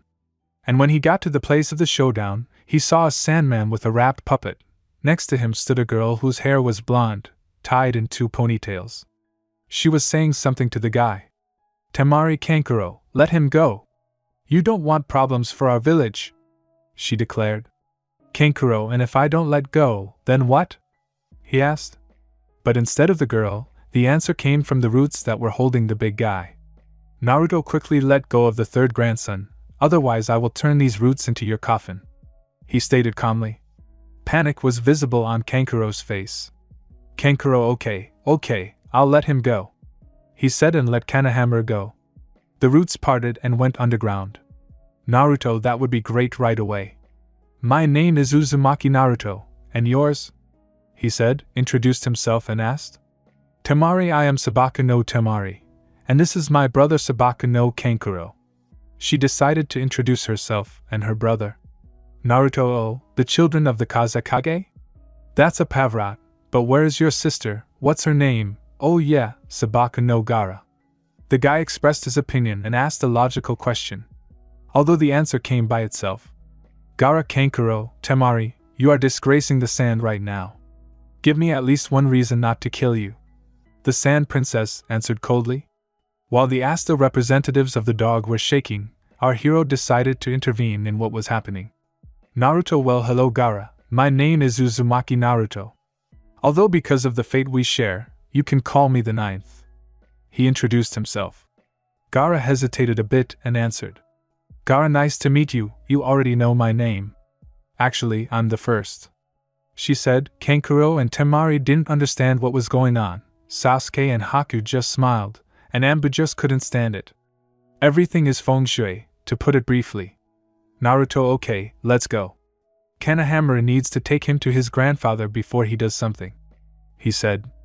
Konohamaru himself was about to take a shower, but the Simban with the Paralyzuski quickly stopped these attempts. Having parted with peace, Naruto and company went to the Sarutobi quarter to hand over the captured grandson of the third. And the Sandmen went to their room. When they got there, the doors and windows were locked. They began to talk. Temari, what happened to you, Gaara? Before, you would have bitten someone who treated you without respect. But now you just let him go. Why? She asked with confusion. Gaara, he's the occupant of the nine-tailed forest, that's why. Luckily for Kankuro, he was friendly, otherwise we would have already kept him. She answered calmly. Kankuro, if so, then I was really lucky. By the way, I noticed the looks the Konoha residents were giving him. They were full of hatred. He noted. Gaara, as he said, we share the same destiny. She quoted Naruto's glory. Kankuro, as for me, you fell in love with him, he said sarcastically. Gaara did not react to this at all, which surprised the Sandmen. Previously, their sister could have killed them for such assumptions, but here they completely ignored them. But it was decided to postpone this until better times. Meanwhile, at training ground number 7, Team 7 was training, honing their teamwork skills. Sensei, who had been absent for a short time, brought the Chunin exam forms. Everyone signed them without further ado. Everyone was confident in what they were doing. Sensei also silently collected them and went to the Hokage. 5 minutes later, Hokage Tower. Minato Namikaze looked at the senseis of teams 6, 7, 8 and 10. Minato, how do you rate your team's chances of winning? He asked. Asuma Team 10 has a high chance of winning, he answered without a twinge of conscience. Kurenai Team 8 has a chance of winning, but if they meet a strong enemy in the second stage, then their powers are all over here, she answered. Kushina Team number 6 has a pretty low chance of winning. Menma's arrogance is ruining everything completely, she said sadly. Minato, what will you answer, Kakashi? He asked. Kakashi, no chance for the opponents. Naruto will drag his people through the first and second stages, and I'm not sure about the third, but I think they'll get by. And anticipating the question, I'll say that they train with my Tagai, he answered, continuing to read. Prady Paradise, by the Toad Sannin Jiraiya. Minato, well, thank you for your opinion, freedom, he said and rebuked. Everyone went about their business. Commentary on Part 10. Desert Flower. Part 1. Thanks for reading and good luck to you. If you find any errors, please let me know. Part 11. Desert Flower. Part 2.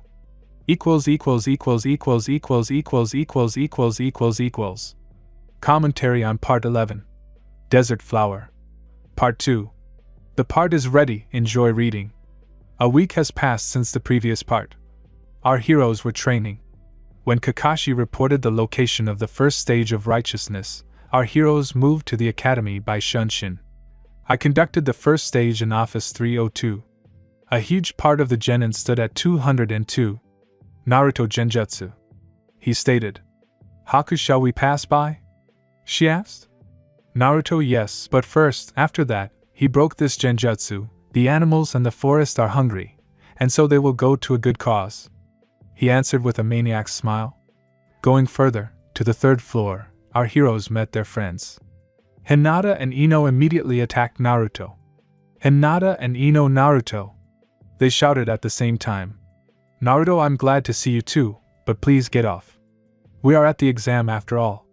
He hugged, kissed and asked them. They reluctantly stuck and smelled a certain smell.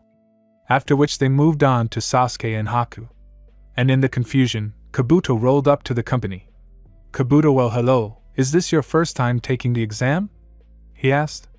Naruto, Kabuto, my friend, how many years, how many winters have we not seen each other? Let's shake hands like brothers, said our hero. Both shook hands. Kabuto, glad to see Storin. Would you like to know anything about your opponents?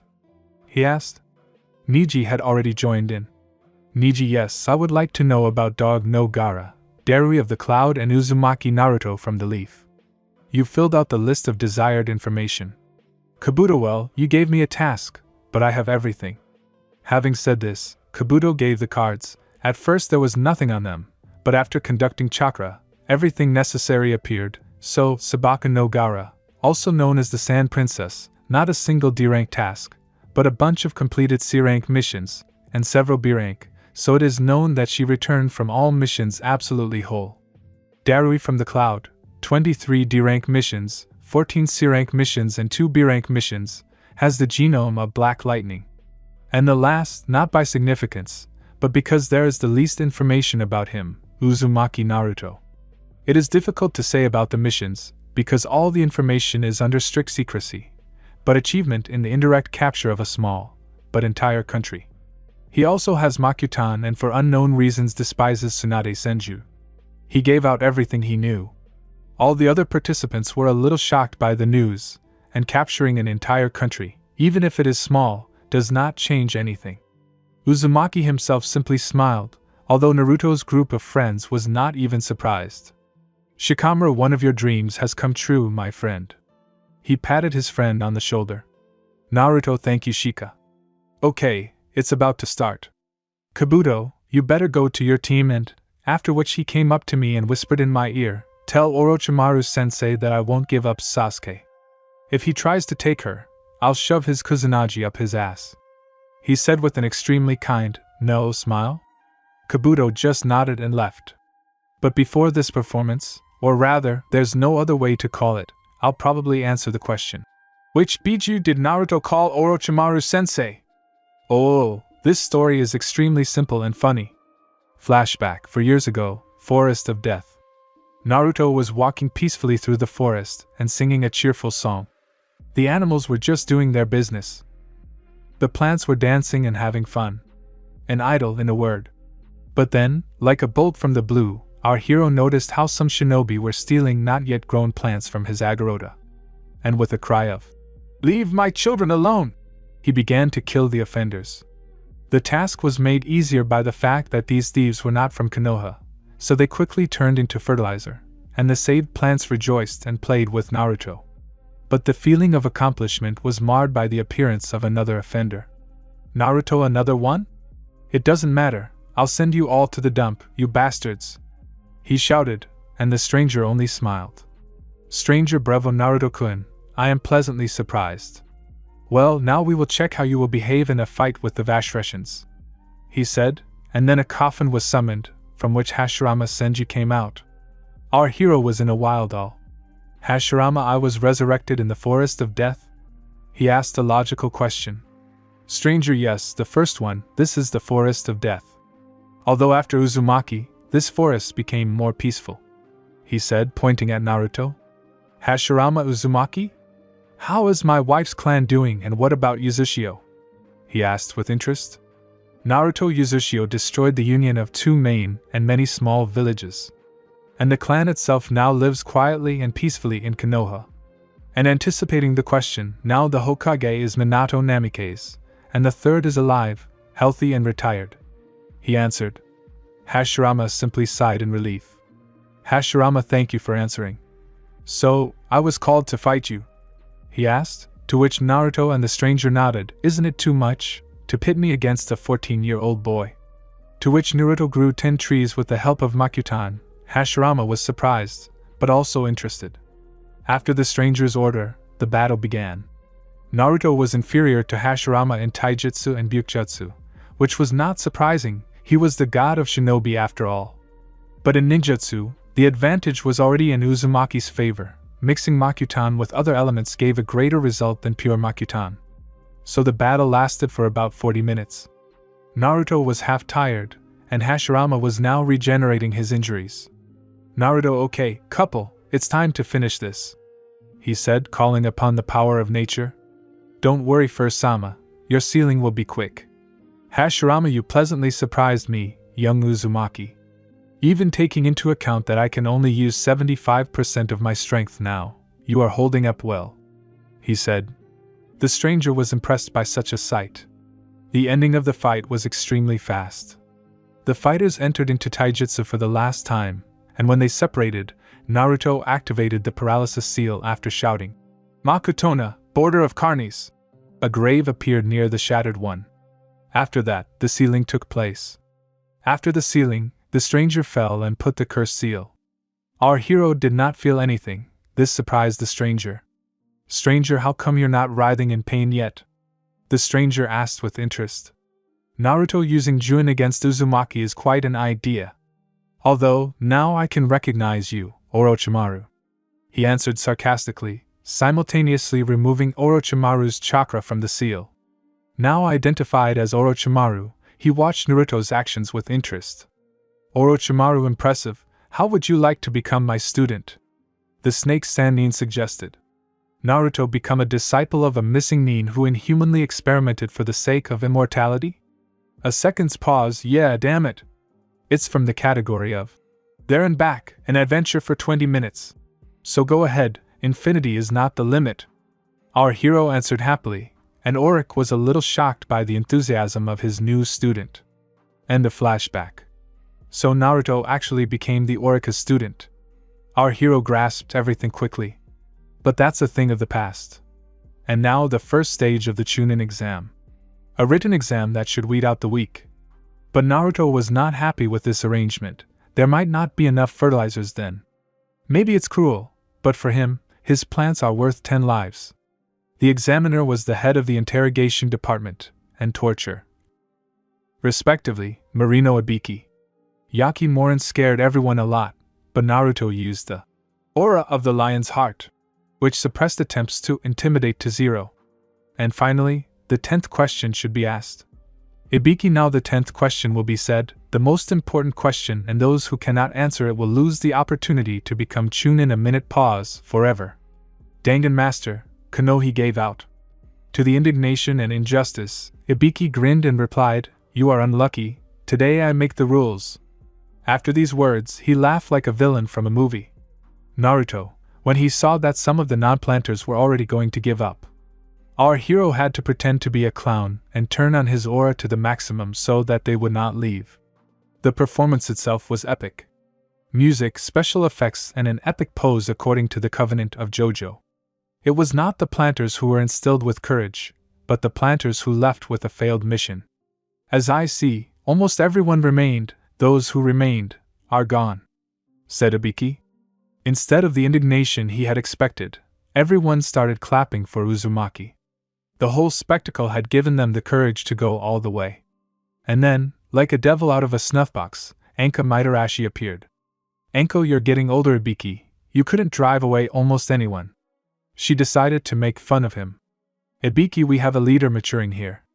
He was able to evict the hearts of the Asto participants, laughed, and inflexibility. He simply answered. And Naruto's applause continued. Anko, okay, I'm Mitarashi Anko, the second examiner. I'll be waiting for everyone at the Forest of Death.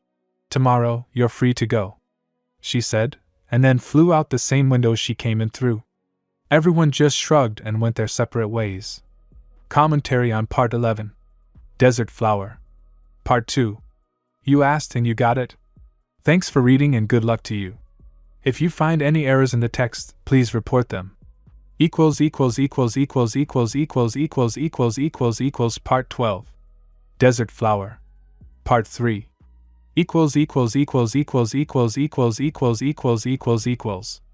Commentary on Part 12. Desert Flower. Part 3. The part is ready, enjoy reading. Naruto and company sat by the Tree of Life and discussed the upcoming second stage. Animals and plants played with each other, nature sang its songs, and spirits took care of everyone. An idyll, to put it briefly. Shikamaru, this is a beautiful place. I still can't believe you were able to build all this. He saluted. The others simply nodded. Chuji, yes, that's true, and fruit and meat are great. He expressed his opinion. But no one was surprised by this, and a Kimichi who doesn't think about food is an extremely strange phenomenon. You know, by the way, why is Sasuke so happy? Did she really sleep with Naru? She asked sarcastically. But seeing the smile and slight blush was enough to make her frown. Hinata did the same. Sasuke, believe me, Naru's dick is really huge and thick. When there's the next orgy, we'll invite you. She smiled, Haku nodded, the girls blushed, and the guys just showed their poker faces. Naruto just smiled. The next day, at the Forest of Death, all the genin stood there, and Anko explained the rules. Anko and so, brats, this is the Forest of Death, the most dangerous place in Konoha. But after Uzumaki, this place became even more dangerous than before. She said. All the participants, except the team and Naruto, looked at Naruto. That's right. And now go to the meetings and sign the documents that relieve Konoha and in particular Uzumaki Naruto of responsibility for your lives. She explained. All participants signed all the papers and received scrolls. Afterwards, they were told that each team had a scroll of either earth or sky. Their task, to take the opposite scroll from the other team, and then go to the tower in the center of the forest. After a few seconds, the gate opened and everyone ran into the forest. Naruto just smiled. The hunt began. Naruto, so, it's time to play, he declared, smiling like a wolf who was let into a pen of elite rabbits. To the horror of all participants, except Naruto's friends, a huge wall of vines, carnies and centipedes appeared from the ground. And from the pre-prepared seal speakers, a recording began to play. I am the master of this forest. I am extremely upset by the current level of shinobi education. Therefore, I decided to arrange such a selection. Every day, this wall of plants and chakra beetles will shrink in the dais, and those who are unlucky enough to get caught, well, peace to their ashes and bon appetit to my animals. That's all. Good luck. This is how the recording ended. Most of the participants were of course indignant, but they could not do anything. Naruto's team and his friends had already found random teams from sound, stone and mist. With the speed of a meat grinder that grinds meat, these randoms were turned into cakes. Their scrolls were kneaded and they slowly walked to the tower. And what were they afraid of? Chakra beasts? No, Naruto and company know everyone in these forests, and all the inhabitants know them. Plants? Not funny, Naruto grew most of the current plants, so they won't touch them. Other participants?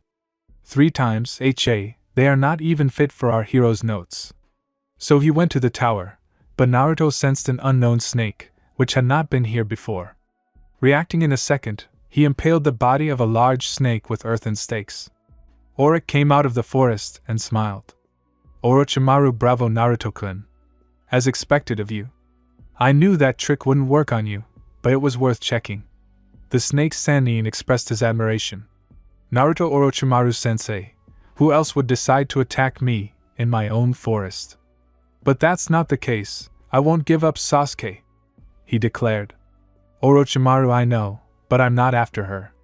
There's another Uchiha wandering around these woods. He's a missing nin.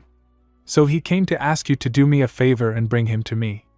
The Sannin suggested. Naruto thought about it. Naruto, why should I do this? He decided to ask. Orochimaru, maybe because of this? He asked and confirmed. In the suitcase were scrolls with Juin techniques, ancient seeds and 60,000 ryo.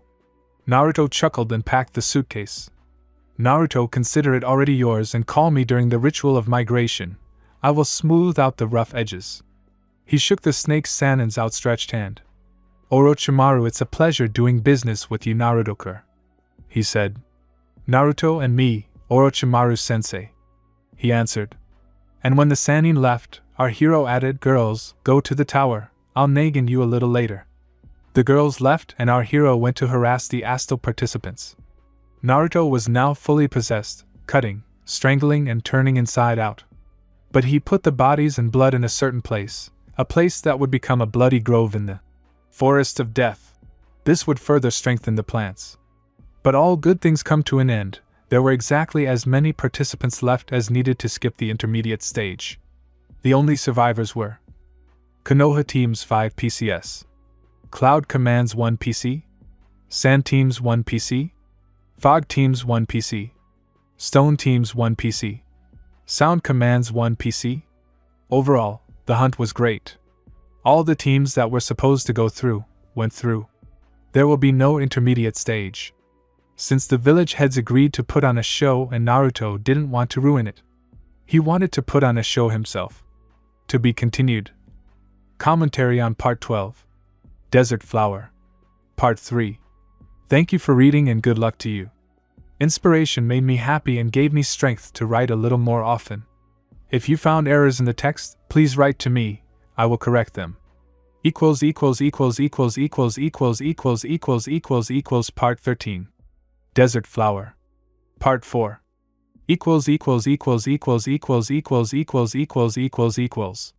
Commentary on Part 13. Desert Flower. Part 4.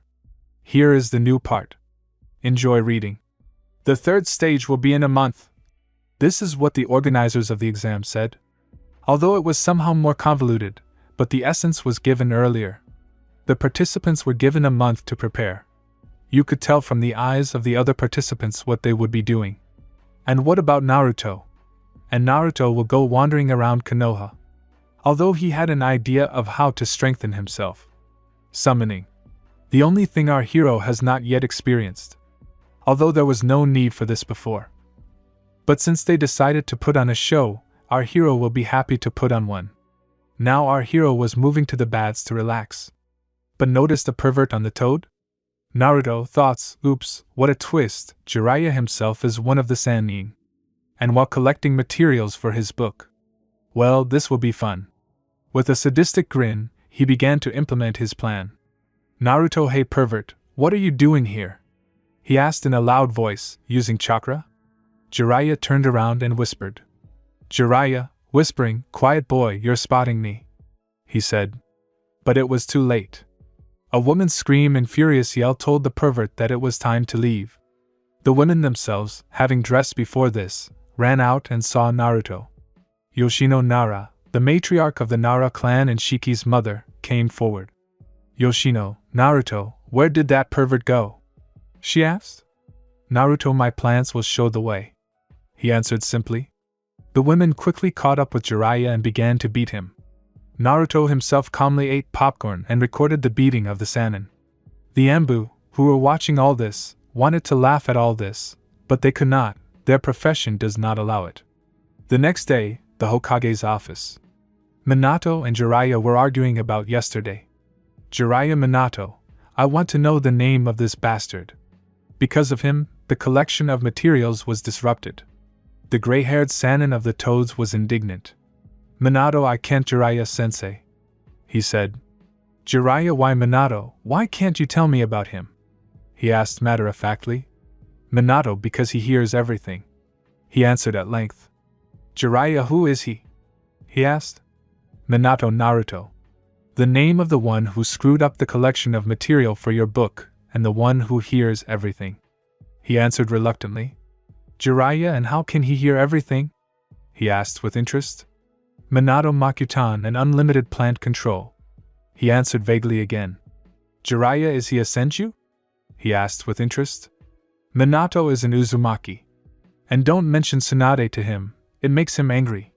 He answered again. Jiraiya, why? He asked again. Minato, I don't know, but mentioning her name makes him angry. He answered, looking around at the same time.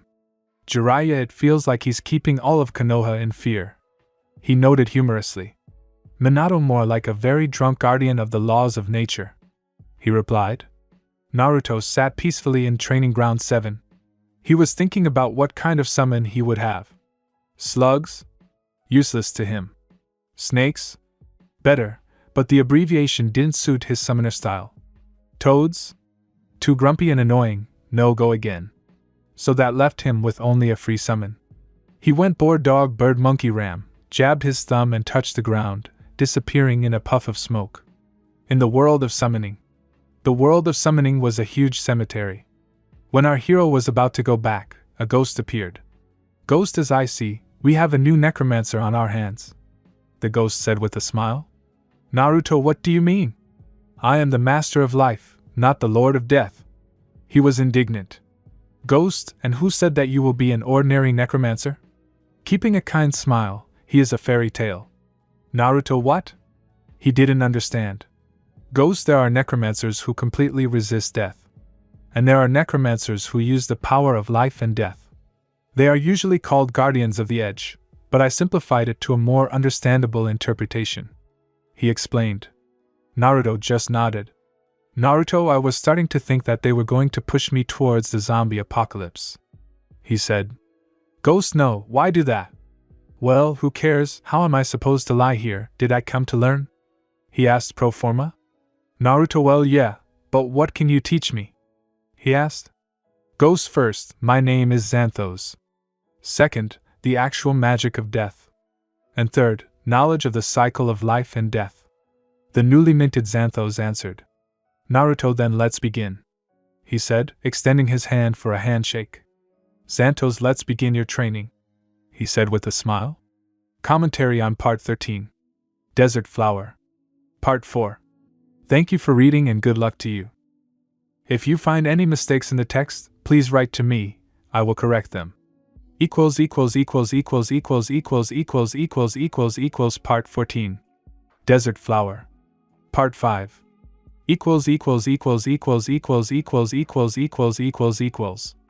Commentary on Part 14. Desert Flower. Part 5. Here is the part ready. Enjoy reading. The day of the final round of the Chunin exams had arrived. All the teams were assembled. The crowd sat in the stands of the arena, the Kaga sat in a special box, and the participants sat at the top.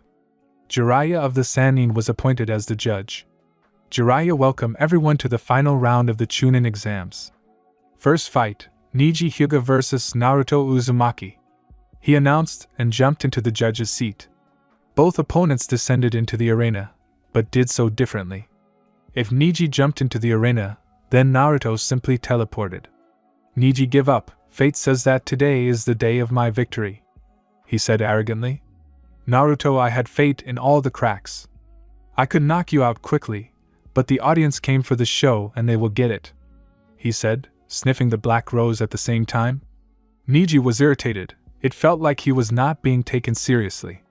Neji Byakugan, he shouted, the veins in his eyes bulging, 64 touches of heaven. He shouted the name of the technique. Our hero only smiled and began to dodge. Each blow of Hyuga was reflected back at him. Naruto, how stupid. Okay, I promised a show, so it will be, he said, simultaneously removing the block from the tenketsu points of his enemy. My move, he said mockingly. The dance of the Skatanami began. A jerk, a blow, the sound of cutting flesh. There were many paresis on the Hyuga's body. Neji Kaiten, the genius of the Hyuga clan, shouted. Hayashi was slightly surprised. Neji was part of the full-time branch of the Hyuga, and Kaiten was the technique of the main branch. Although there were guesses from where he was able to learn this technique. Naruto, not bad, but not enough, he said. I'll test a new technique on you. Hayatan, Eternal Winter, he said, and used the new technique. The air in the arena suddenly became cold. It was at least -15°C. Everyone, except the scarlet-haired man's friends, was shocked by such a trick. Lay down, Kage. Hey Minato, why didn't you tell me that you have shinobi with ice element? He asked with confusion. Minato, I'm shocked myself. Most likely, he learned this technique from his trophy. He expressed the thought. Yuguro, yes, he is still a Mizukage at the time of the exam. A trophy? There is clearly an extremely exciting story behind this. He expressed his opinion. Minato, I'll try to keep it short, he said.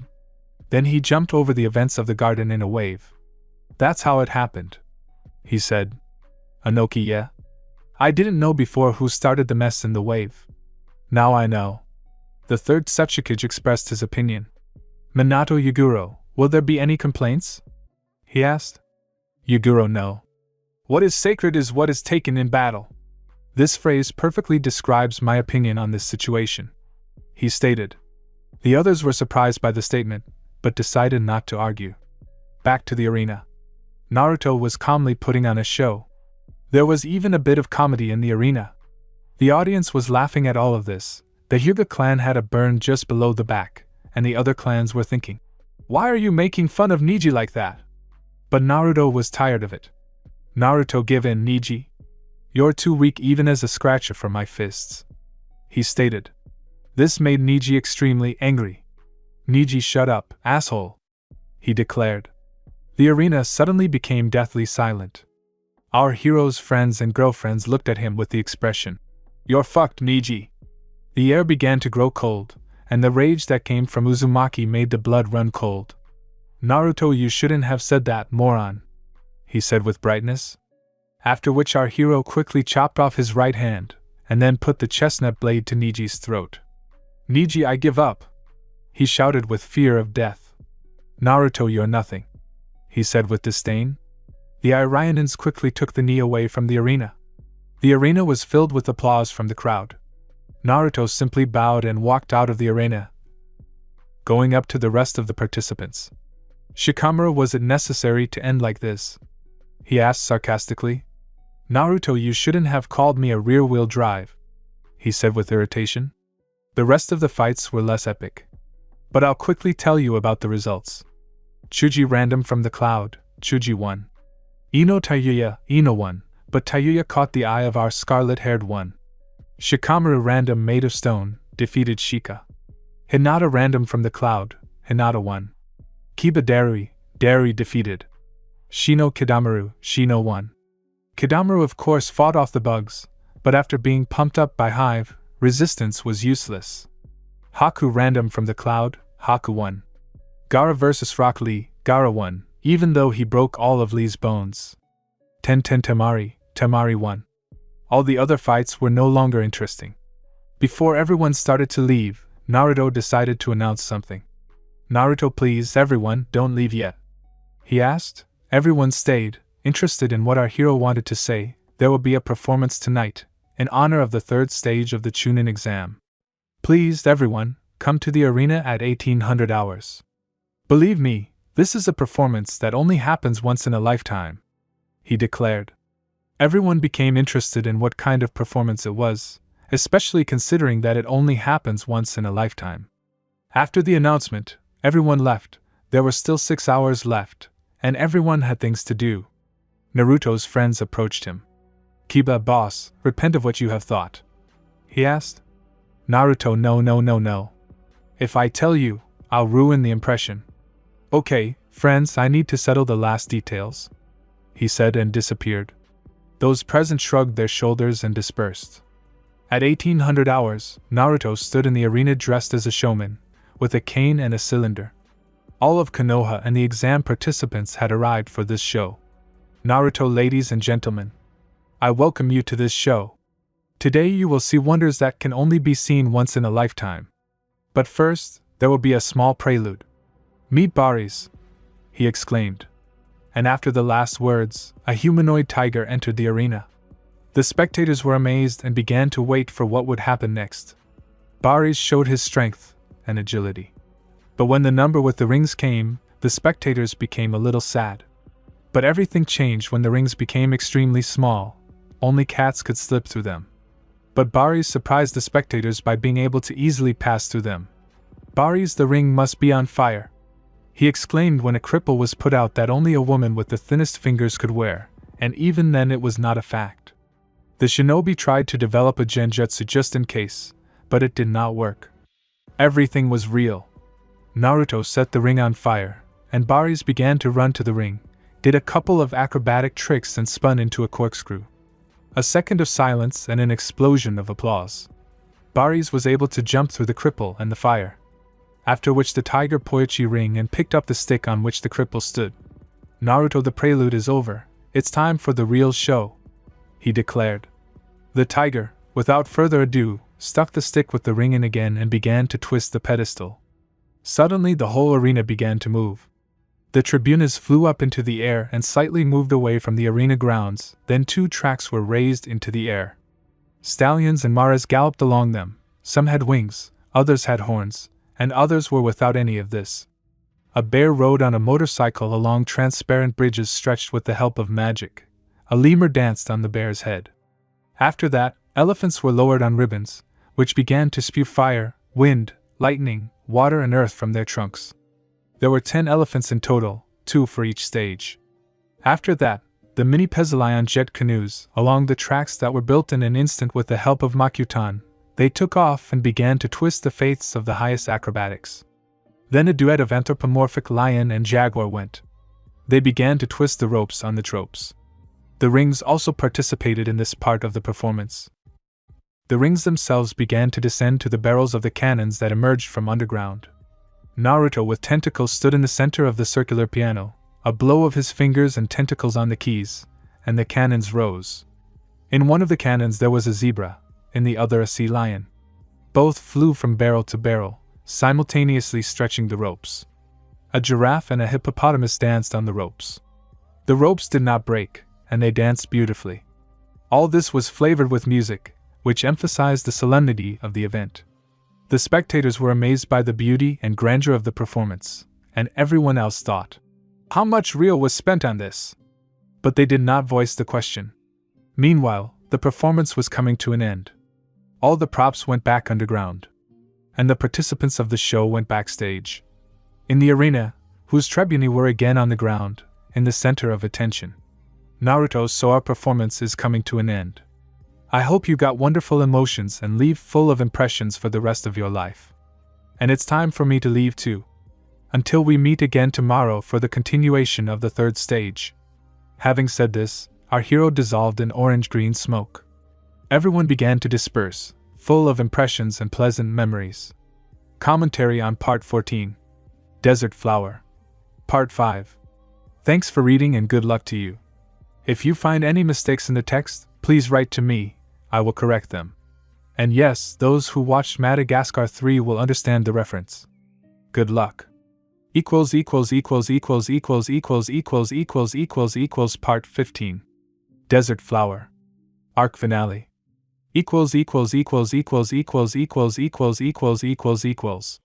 Commentary on Part 15. Desert Flower. Arc Finale. The part is ready. Happy New Year, friends. Enjoy reading. An hour later, the Hokage's office. All the Kage were sitting and discussing what had happened. Everyone was surprised by such a performance. Anoki Minato, I don't know how much money was spent on this show, but I can say that it turned out fabulous. He stated the fact. All the other Kage nodded, and Minato sighed heavily. Minato Konoha has nothing to do with this celebration, he said briefly. Hey, and how should I understand this? He asked with confusion. After all, it could be said that this was an admission that one genin was able to fool the village Ambu and carry out an entire performance, right under their noses. Minato literally. The Konoha government is absolutely not involved, he answered gloomily. Everything sank into deathly silence. But then, like thunder, claps sounded, and Naruto came out of the shadows with a smile. 64th Abyss. Naruto, believe me, Hokage-sama, the officials are terribly corrupt. They were the ones who covered up all my movements, he said with the same smile. Anoki kid, have you completely lost your fear?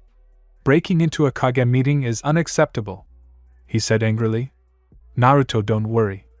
I've already dealt with those corrupt idiots. I'm looking after the safety of the village, so to speak, he said. Minato was surprised by this information. Minato who and how many? He asked the logical question. Without further ado, Naruto handed over the list of every official who had retired. Minato was surprised. The list included half of the entire civilian council, as well as several jounin. After reading all of the crimes of the people on the list, he simply turned to the others and handed over the list to everyone. Each Kage read the list. Each was surprised, but they realized how pessimistic it was for themselves. After all, each eliminated person was their spy or saboteur. After talking a little more, the Kage went their separate ways. And 20 kilometers away, an army of the undead was preparing, and they were led by a karatishka with a big brain and big ambitions. The next day, the second part of the third stage began. The remaining participants gathered in the arena. The first fight was scheduled to be between Naruto and Menma. Menma, in his arrogance, epically jumped into the arena, and Naruto simply disappeared into a puff of smoke and appeared in the arena. Menma, surrender demon. I Menma Namikaze will simply kill you in battle, Because you are weak, he exclaimed arrogantly. Naruto simply twirled his finger at his temple. Naruto, don't even expect a decent fight. I'll make a clown out of you for the amusement of the public, he said, smiling, bowing to the crowd. Smoke started pouring out of Menma's ears. Menma, start reading the prayer, he shouted with fury. The fight began. Menma immediately went with his trump cards and used Hiraishin and Rasengan. No one was even surprised. Naruto didn't even move, even when Rasengan hit him. Menma was shocked, the people were shocked, Minato wasn't even surprised. He knew that Rasengan wouldn't leave even a scratch, too big and dense a flow of chakra.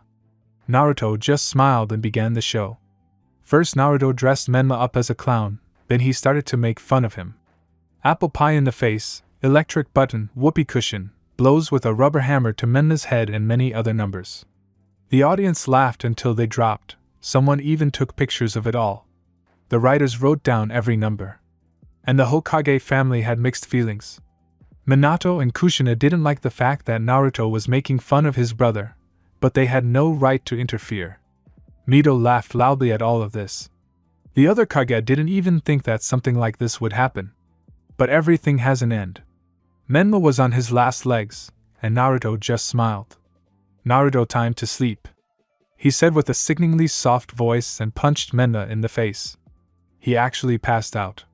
Naruto was about to bow and go to the participants' stand, but suddenly everyone heard an explosion, and a scream was heard outside.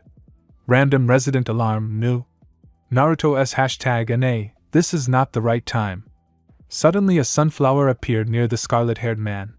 Tell the combat units, full combat readiness. Release the Titan. He gave the order. The sunflower saluted and went underground. After which all his friends came running to him. Shikamaru, do you think it's him? He asked with confusion. Naruto, who else do you think can raise a horde of undead? He shouted. Naruto looked extremely angry. The Kages approached this meeting. Hey, so, can you explain what's going on? He demanded an explanation. Naruto, undead, what's not clear? Destroy the heads, without them they won't rise again. He gave a brief summary. After which he burst into battle. Plants started to break zombies. Zombies ate plants, classic PvZ.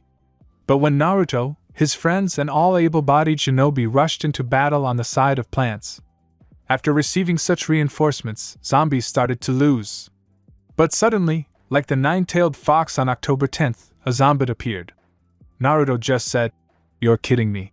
Shinobi were thinking how to break the zombie. Plants started to fire, and Naruto ran into the forest of death.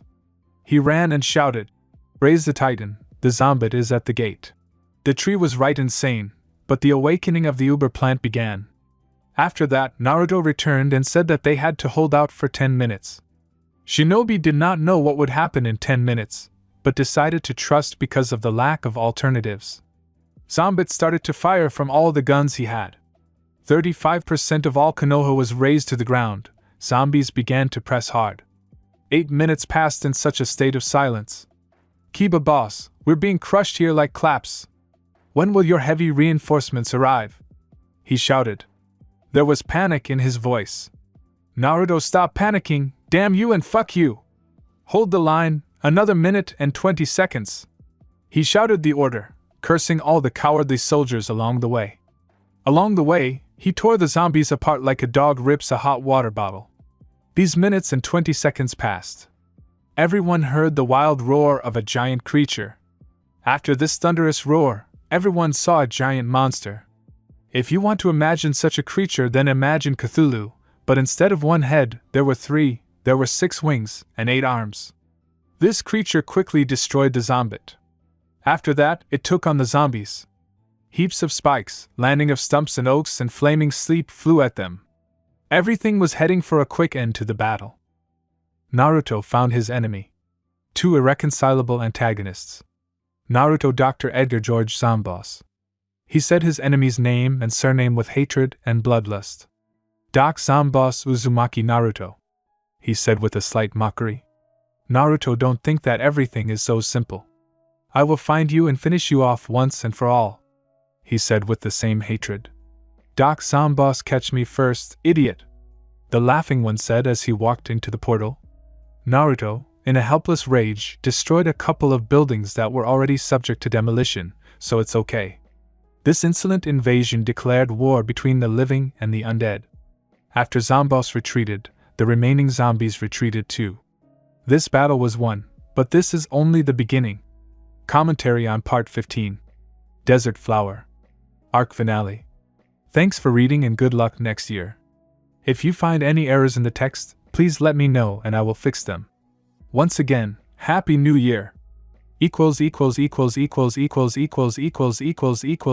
Part 16. Bring alive.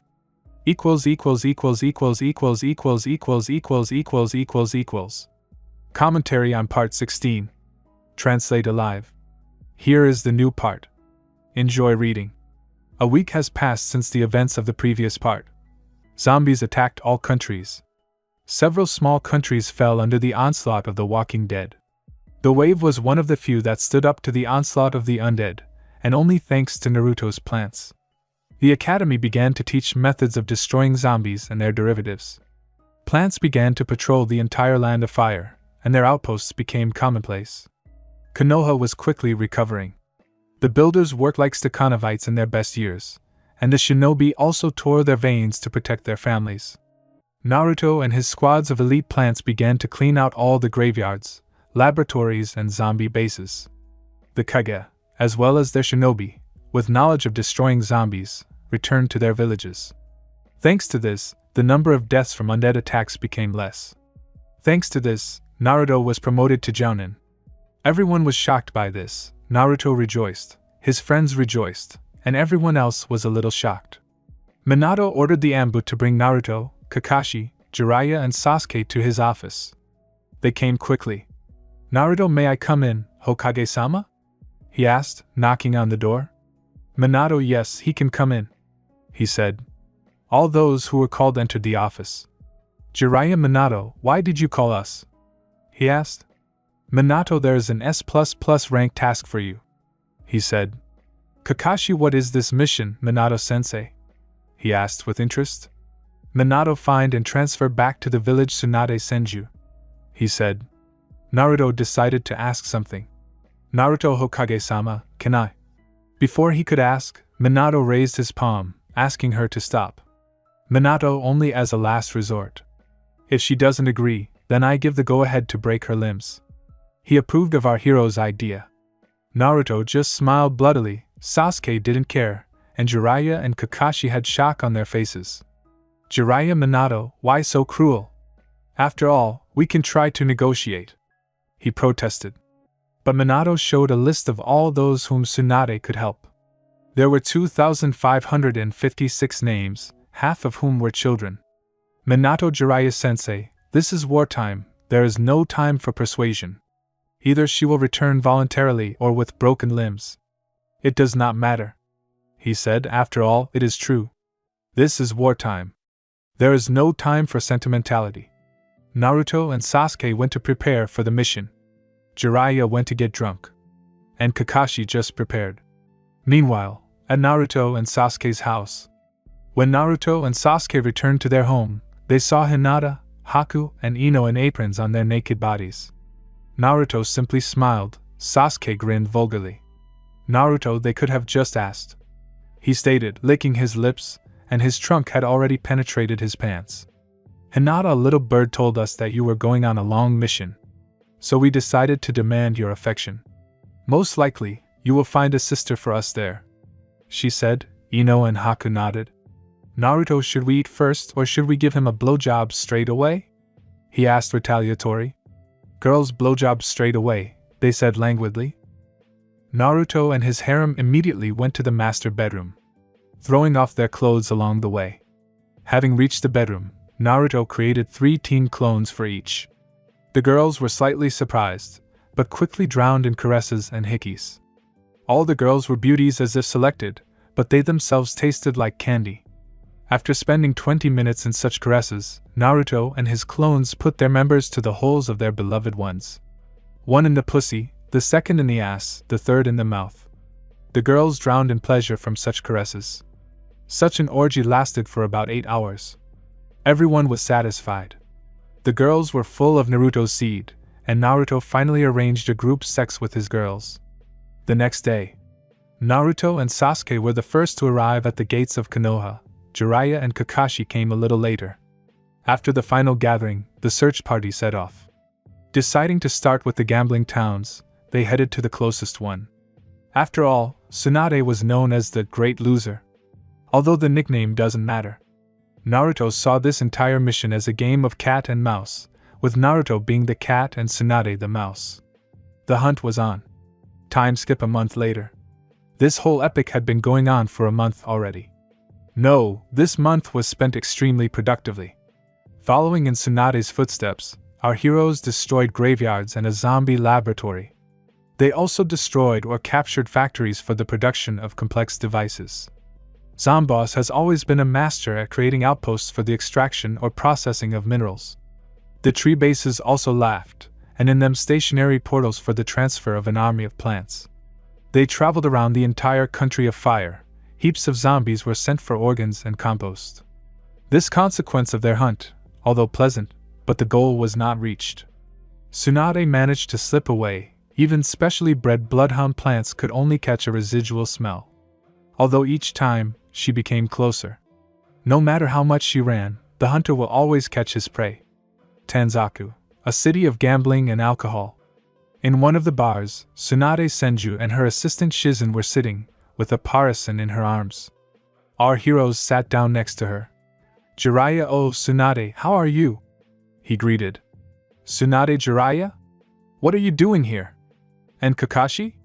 And who are these saplets? She was surprised. Naruto decided to go with the trump card right away and get the opportunity to beat her up. Naruto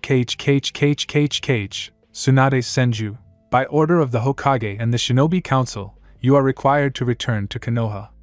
If you refuse, we have the right to shoot you in the knee with an arrow, or break all your limbs and drag you back by force.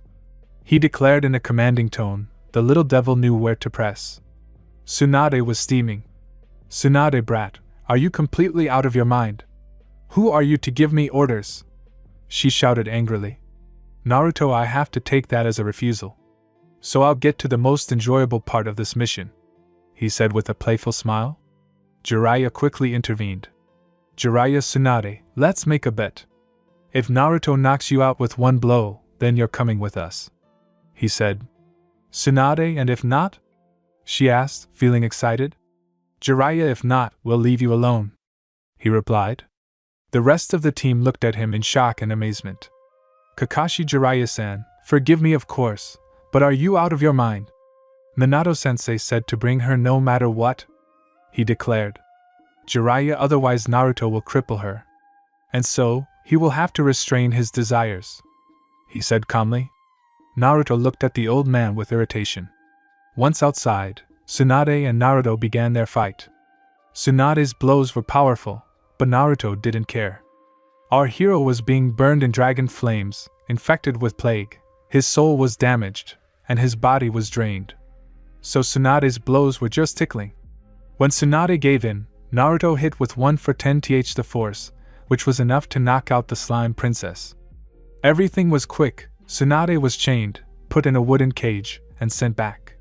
Shizen, who was shocked by all this, went after this caravan.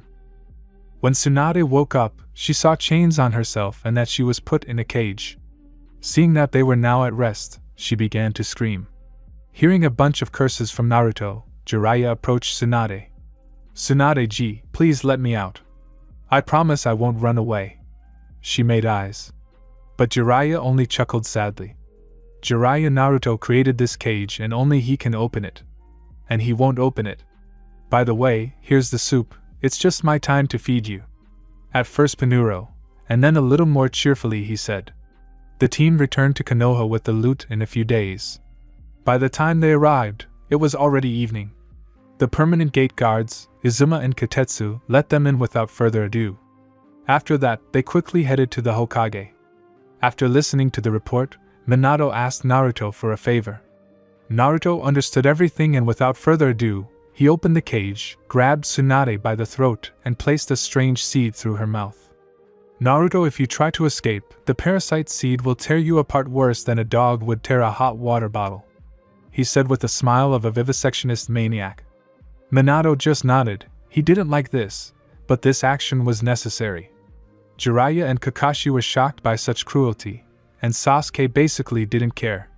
Commentary on Part 16. Translate Alive. Thank you for reading and good luck to you. If you find any errors in the text, please let me know and I will correct them. Part 17. Here and Now.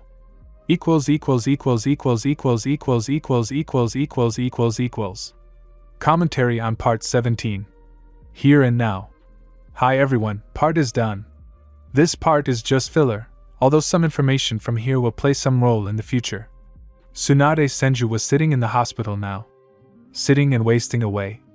Not only was she, the greatest ninja medic, being treated like some kind of dog. What's worse, a prohibition law had been introduced for Tsunade. All bars, pubs and shops in Konoha were forbidden to sell her alcohol. As Minato said, so she could focus on work and not get drunk. Also, all gambling houses in Konoha were closed to Tsunade. Of course, there were only 5 of them, but for our loser, it was better than nothing. Although, as already said, they were closed to Tsunade. All this did not give Senju peace of mind. And she was even more angry about the parasite that had been implanted in her heart. It regularly reported the kunoichi's actions to its creator, Uzumaki Naruto, and he reported everything to Minato. In general, she was under